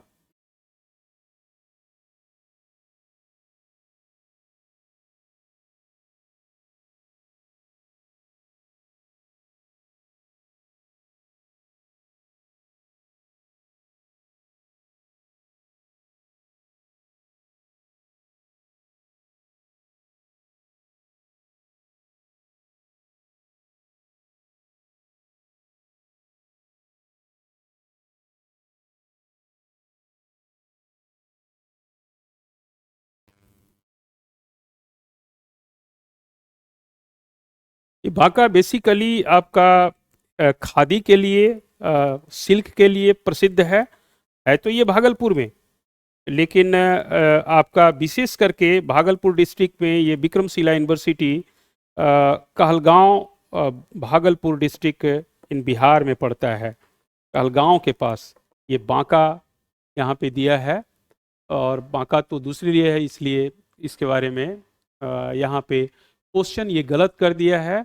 आपका इसका सही आंसर होगा 3 और 4, लेकिन 3 और 4 इसमें नहीं दिया है, 1 और 4 दे दिया है, तो ये दोनों आपका गलत है। 1 और 2 भी, 2 और 3 ये आपका गलत दे दिया है। तो उस स्थिति में आप इस पे क्वेश्चन पे आप चैलेंज कर सकते हैं कि it is situated at Kahalgaon, near Kahalgaon, Bhagalpur district, Bihar में, और ये लिख रहा है बिहार बांका जिले में लिख रहा है, जबकि ये भागलपुर में है। और इसकी स्थापना आपका विक्रमशिला यूनिवर्सिटी का स्थापना आपका धर्मपाल ने किया था, ना कि राजा गोपाल ने किया था। ये क्वेश्चन गलत है, इसका सही आंसर ये है, और सही आंसर ये होगा, ना कि ये होगा। इसको आप यदि आपने ये लिखा है तो इसमें, जबकि इसका ये ध्यान रखेंगे, इसमें दे दिया है 2 और 3, इसका 3 तो बिल्कुल सही है, और 2 में स्थापना पाल वंश का राजा गोपाल दे दिया है, ये गलत है, ये धर्मपाल ने किया था। इसको ठीक करें या चैलेंज करें। ऐसे क्वेश्चन में यदि ऐसे आपका श्री विक्रमशिला रहता, धर्मपाल रहता और 3 रहता, तो ये आपका सही, आपका 3 या 2 और 3 सही होता, लेकिन ये आपका सही उस मामले में नहीं है। तो इस तरह से हम आगे चलें। अब इस क्वेश्चन पे आप थोड़ा सा एक बार देख लेंगे। अब आ जाइए 128।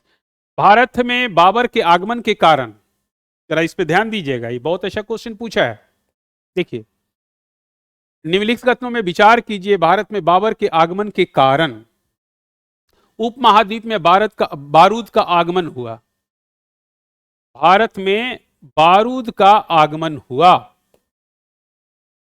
ये क्वेश्चन बिल्कुल गलत है, क्योंकि बारूद का इसके पहले विजयनगर साम्राज्य में, बहमनी साम्राज्य और विजयनगर साम्राज्य के बीच में जब युद्ध हुआ था, अलाउद्दीन हसन खान और आपका विजयनगर साम्राज्य के बीच में, तो पहली बार बारूद का प्रयोग किया गया था, तोप का प्रयोग नहीं किया गया था। तो बारूद तो इंडिया में पहले इसका प्रयोग किया गया है। उसके बाद आपका क्षेत्र की वास्तुकला एवं मेहराब एवं गुंबद का परिचय हुआ। मेहराब आपका खिलजी शासन के काल में आया था, गुंबद भी आपका जो है लोदी के शासन काल में हम देखते हैं। तो ये भी आपका विचार कथन जो है बाबर के आगमन के कारण, ये भी आपका गलत है। प्रदेश में तिमुरिद राजवंश की स्थापना हुई।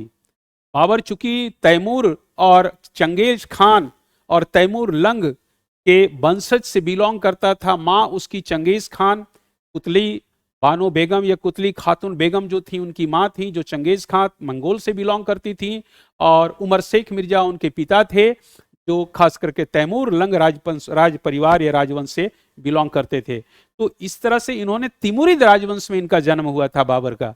तो बाबर तिमुरिद राजवंश का था, इसलिए इसे तिमुरिद राजवंश बिल्कुल सही है। युद्ध में तोप की शुरुआत सबसे पहले बाबर के काल में ही हुआ था इंडिया में, तो ये भी बिल्कुल सही है। तो अब आप देखिए इसका सही आंसर कौन सा होगा, 3 और 4। इसका सही आंसर तिमुरिद राजवंश की स्थापना और आपका तोपों की शुरुआत भारत में हुआ। बारूद इस महाद्वीप में पहले हो चुका था। आपका विजयनगर साम्राज्य और बहमनी साम्राज्य में इसे आतिशबाजी कहते थे, आतिश फेंकना होता था, आग फेंका जाता था, लेकिन बारूद का प्रयोग नहीं होता था।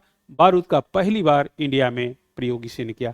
यदि एक साथ पूछ देता कि इसके शासन काल में तोप और बारूद को एक साथ प्रयोग किया गया था पानीपत का प्रथम युद्ध में, तब ये बिल्कुल सही होता, लेकिन यहाँ पे अलग अलग लिखा उपमहाद्वीप में बारूद का आगमन हुआ, ये बिल्कुल गलत है। इसके पहले विजयनगर साम्राज्य में बारूद था, बहमनी साम्राज्य ने उसका प्रयोग किया था। जो तुगलक राजवंश, मोहम्मद बिन तुगलक के आपके बाद आपका दिल्ली सल्तनत का विभाजन हुआ था छोटे छोटे राज्य में, आपका बहमनी राजवंश या खास करके विजयनगर साम्राज्य की स्थापना 14वीं शताब्दी में दक्षिण भारत में अलग से हो चुका था और सल्तनत की सत्ता को अस्वीकार कर दिया था। तो इस तरह से हम देखते हैं आपका सही आंसर क्या है, 3 और 4। अब चलिए आगे।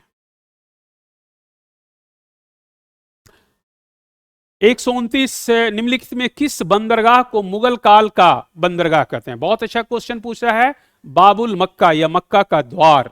एक चीज ध्यान रखेंगे, मुगल के काल में जब बाबर ने आक्रमण किया था पहली बार भेड़ा पर, भेड़ा और सियालकोट, तो इसको कहा जाता है जुड़वा, हिंदुस्तान में प्रवेश का जुड़वा द्वार।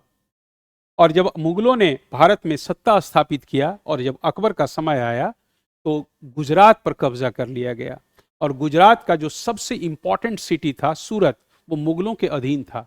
और सूरत में आपका जो है आपका मक्का या बाबुल मक्का था। ये आपका मक्का का द्वार कहा जाता है। ये यहां से अंतर्राष्ट्रीय व्यापार होता था। तो मुगलों के काल में 3 सी पोर्ट बहुत ही महत्वपूर्ण थे। एक तो कलकत्ता सूरत का था, दूसरा आपका कैम्बे था और दूसरा हुगली था। तो कैम्बे को नहीं कहा जाता है बाबुल का मक्का, ब्रॉच को नहीं कहा जाता है, कालीकट को नहीं कहा जाता है, ये सूरत को कहा जाता है आपका क्या, तो इसे कहा जाता है विशेष करके बाबुल मक्का या मक्का का द्वार कहा जाता है। तो ये बिल्कुल सही है। आप इस तरह से इसको बाबुल का मक्का या मक्का का द्वार किसको कहा जाएगा? सूरत। ये सूरत है कहां पे? तो ये आपका गुजरात में स्थित है, गुजरात में स्थित। ये बहुत ही महत्वपूर्ण आपका था और आप बाद में देखेंगे शाहजहां के काल में विशेष करके जहां आरा को सूरत का टैक्स वसूल करने का, सूरत का टैक्स वसूल करने का अधिकार दिया था। और सूरत इतना इंपॉर्टेंट था कि जितने भी ईस्ट इंडिया कंपनी भी आई तो सबसे पहले इसी ने सूरत में ही अपना पहला फैक्ट्री खोला था। और साथ ही साथ फ्रांसीसी कंपनी जब आई थी तो उसने भी जो है आपका 1668 में आपका यहाँ पे फ्रांसीसियों ने भी अपना पहला फैक्ट्री या गोडाउन खोला था। तो सूरत बहुत ही इंपॉर्टेंट था और इस तरह से हम इसको भी देख लिए। अब आ जाइए अष्ट प्रधान मंत्री परिषद, बहुत इंपॉर्टेंट। अष्ट प्रधान विशेष करके शिवाजी अपने राज प्रशासन, मराठा साम्राज्य के राज प्रशासन को संचालित करने के लिए 8 मंत्रियों का एक परिषद बनाया था, अ काउंसिल ऑफ 8 मिनिस्टर्स बनाया था, जिसको कहा जाता था अष्ट प्रधान। इसमें सबसे महत्वपूर्ण पद था पेशवा का पद। पेशवा का नाम आपने सुना होगा। और उसी तरह से आपका पंडित राव का नाम सुना होगा, उसी तरह से आपका अमात्य का नाम सुना होगा, न्यायाधीश का नाम सुना होगा, शिव का सुरनवीस का नाम सुना होगा, या वकिया नवीस का नाम सुना होगा, सुमंत या मजुमदार, सुमंत का नाम विदेश मंत्रालय होता था, या मजुमदार या अमात्य होता था। ये सारे 8 आपके प्रधान थे जिसको अष्ट प्रधान या मंत्री परिषद कहा जाता था, काउंसिल ऑफ मिनिस्टर। ये किसके काल में आया था? तो मराठा के काल में या शिवाजी ने इस अष्ट प्रधान की स्थापना किया था मराठा साम्राज्य को चलाने के लिए। इसे अष्ट प्रधान कहा जाता था। तो इस तरह से ये भी आप जान गए। अब चलिए आगे।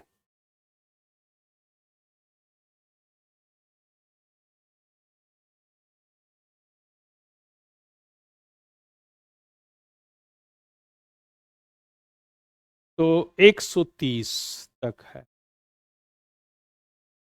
तो इस तरह से ये सारे क्वेश्चन आपके लगभग सॉल्व हो गए। और बाकी ये सारे क्वेश्चन आपके ज्योग्राफी के हैं, वो हमारे जो आस्था के फैकल्टी हैं इस पे चर्चा करेंगे और इस पे आपको एक एक चीज़ करके बताएंगे। और ये सारा चीज़ आप जान गए। इसमें विशेष करके कोई भी ऐसा चीज़ नहीं रहा जो आपको इसमें किसी प्रकार से में अंतर हो और क्वेश्चन पूछने का ये रहे। हाँ, ये क्वेश्चन इसमें जरा सा देखिए, ये छूट गया है। फतवाहत आलमगीर हो गया था। राजनीति प्रारंभिक पुस्तक नीतिसार किसके द्वारा लिखी गई? तो ये आपके कामंडक, ये आपका कामंडक थे या कामंडक भी कहते हैं। तो कामंडक के काल में नीतिसार लिखा गया था। और इस तरह से चरक तो आपके मेडिसिन के थे आपके नीतिसार या नीति शास्त्र के सबसे बड़ा एक्सपर्ट कामंडक थे और कामंडक ने इसे लिखा है। और चरक कौटिल्य आपके अर्थशास्त्र लिखा है, चरक का चरक संहिता है, तो कामंडक के द्वारा नीतिसार लिखा गया। तो ये सारा क्वेश्चन आपका सॉल्व हो गया और इसमें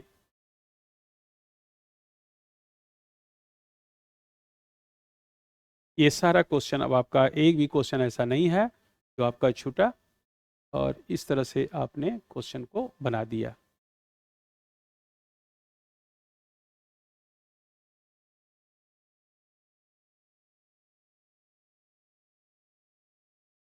स्तूप भी हो गया और तोप का भी हो गया, प्रकार का ये निम्नलिखित बिहार में विक्रमशिला, ये आप ठीक से देख लीजिएगा। मैंने इसको पूरी तरह से आपको सही बताया हूँ, फिर भी आप देखेंगे और इस क्वेश्चन पे आप चैलेंज भी कर सकते हैं। ये क्वेश्चन 2 और 3 नहीं होगा, इसमें क्वेश्चन इसमें आंसर ही सही नहीं दिया है, 1 और 4 नहीं दिया है। 1-4 बिहार का वर्तमान बांका जिला नहीं है, बल्कि ये आपका खेलगांव के नियर खेलगांव के पास है, भागलपुर जिला में, तो ये आपका बिल्कुल अलग है। और यदि भागलपुर में बांका कहलगांव बांका में यदि है, तब तो ये आपका क्वेश्चन 1 और 3 आपका सही होगा, लेकिन 1 3 है ही नहीं, आपका 1 और 4 दे दिया है, ये भी गलत है। तो 2 और 3 जो यहाँ पे किया गया है, 2 और 3 इसमें यदि इसको मानता है बिहार तो ये गलत होगा, क्योंकि इसकी स्थापना किसने किया है? तो धर्मपाल ने किया है। तो ये क्वेश्चन पे आप चैलेंज कर सकते हैं, यदि कोई बच्चे इसको लिखे होंगे तो बिहार पब्लिक सर्विस कमीशन इसको सही करेगी और आपको नंबर अच्छा देगी। मतलब इसमें सही क्वेश्चन कौन कौन सा है? तो स्थापना धर्मपाल, और इसका ऐसे यदि नहीं है धर्मपाल तो 3 और 4 आपका सही आंसर है। तो बच्चों कुल मिलाकर के क्वेश्चन काफ़ी अच्छा पूछा है और हमारे बच्चे जो आस्था में रहे हैं वो काफ़ी क्वेश्चन को उन्होंने सॉल्व किया है, और आने वाले भविष्य में भी इसी तरह से क्वेश्चन पूछे जाएंगे। क्वेश्चन कभी भी सरल ढंग का क्वेश्चन नहीं होता है, यही आपका क्वेश्चन निर्णायक होता है। जो क्वेश्चन इस तरह से थोड़ा डीपली क्वेश्चन पूछता है, कंप्रिहेंसिव क्वेश्चन पूछता है, एनालिटिकली ये रीजनिंग बेस्ड क्वेश्चन पूछता है, सही और गलत कथन करके पूछता है। इसका अर्थ है कि यदि आप चैप्टर को सही ढंग से समझते हैं, पढ़ते हैं, तो आप क्वेश्चन को सही ढंग से सॉल्व करके आएंगे। और हम लोग का कोशिश हर वक्त यही रहा है कि जो भी चैप्टर यहाँ पे पढ़ाया जाए बच्चों को, उसको कंप्रिहेंसिवली या हम पूरी तरह से एलोबरेटली उसको समझाएं, विस्तार पूर्वक समझाएं, पूरा थोड़ा गहनता से उसको हम ज़्यादा से ज़्यादा गहन क्लासेज उनको दें, ताकि क्वेश्चन को सॉल्व करके आएँ और क्वेश्चन उनका छूटे नहीं। और एक दो क्वेश्चन इस तरह का जैसे कंट्रोवर्शियल क्वेश्चन डाल दिया जाता है, जिस पे आप चैलेंज भी करेंगे, वो क्वेश्चन सही होगा। और इस बार हो सकता है कि जो आपका कट ऑफ जाए जनरल बच्चों के लिए, वो 90-95 के बीच में रहेगा, जनरल कैटेगरी के 90-95, इससे कम नहीं होना चाहिए और इससे ज़्यादा भी नहीं होना चाहिए।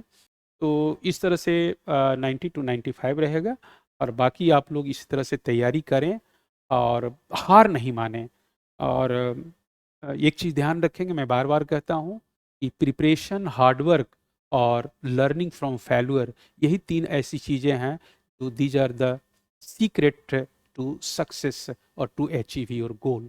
तो 3 चीज़ को आप यदि लेकर के चलते हैं तो आपको सफलता मिलेगी, 100% सफलता मिलेगी। तो ठीक है, अब आप लोग मेंस की तैयारी करें और आगे की तैयारी करें। Wish you all the best.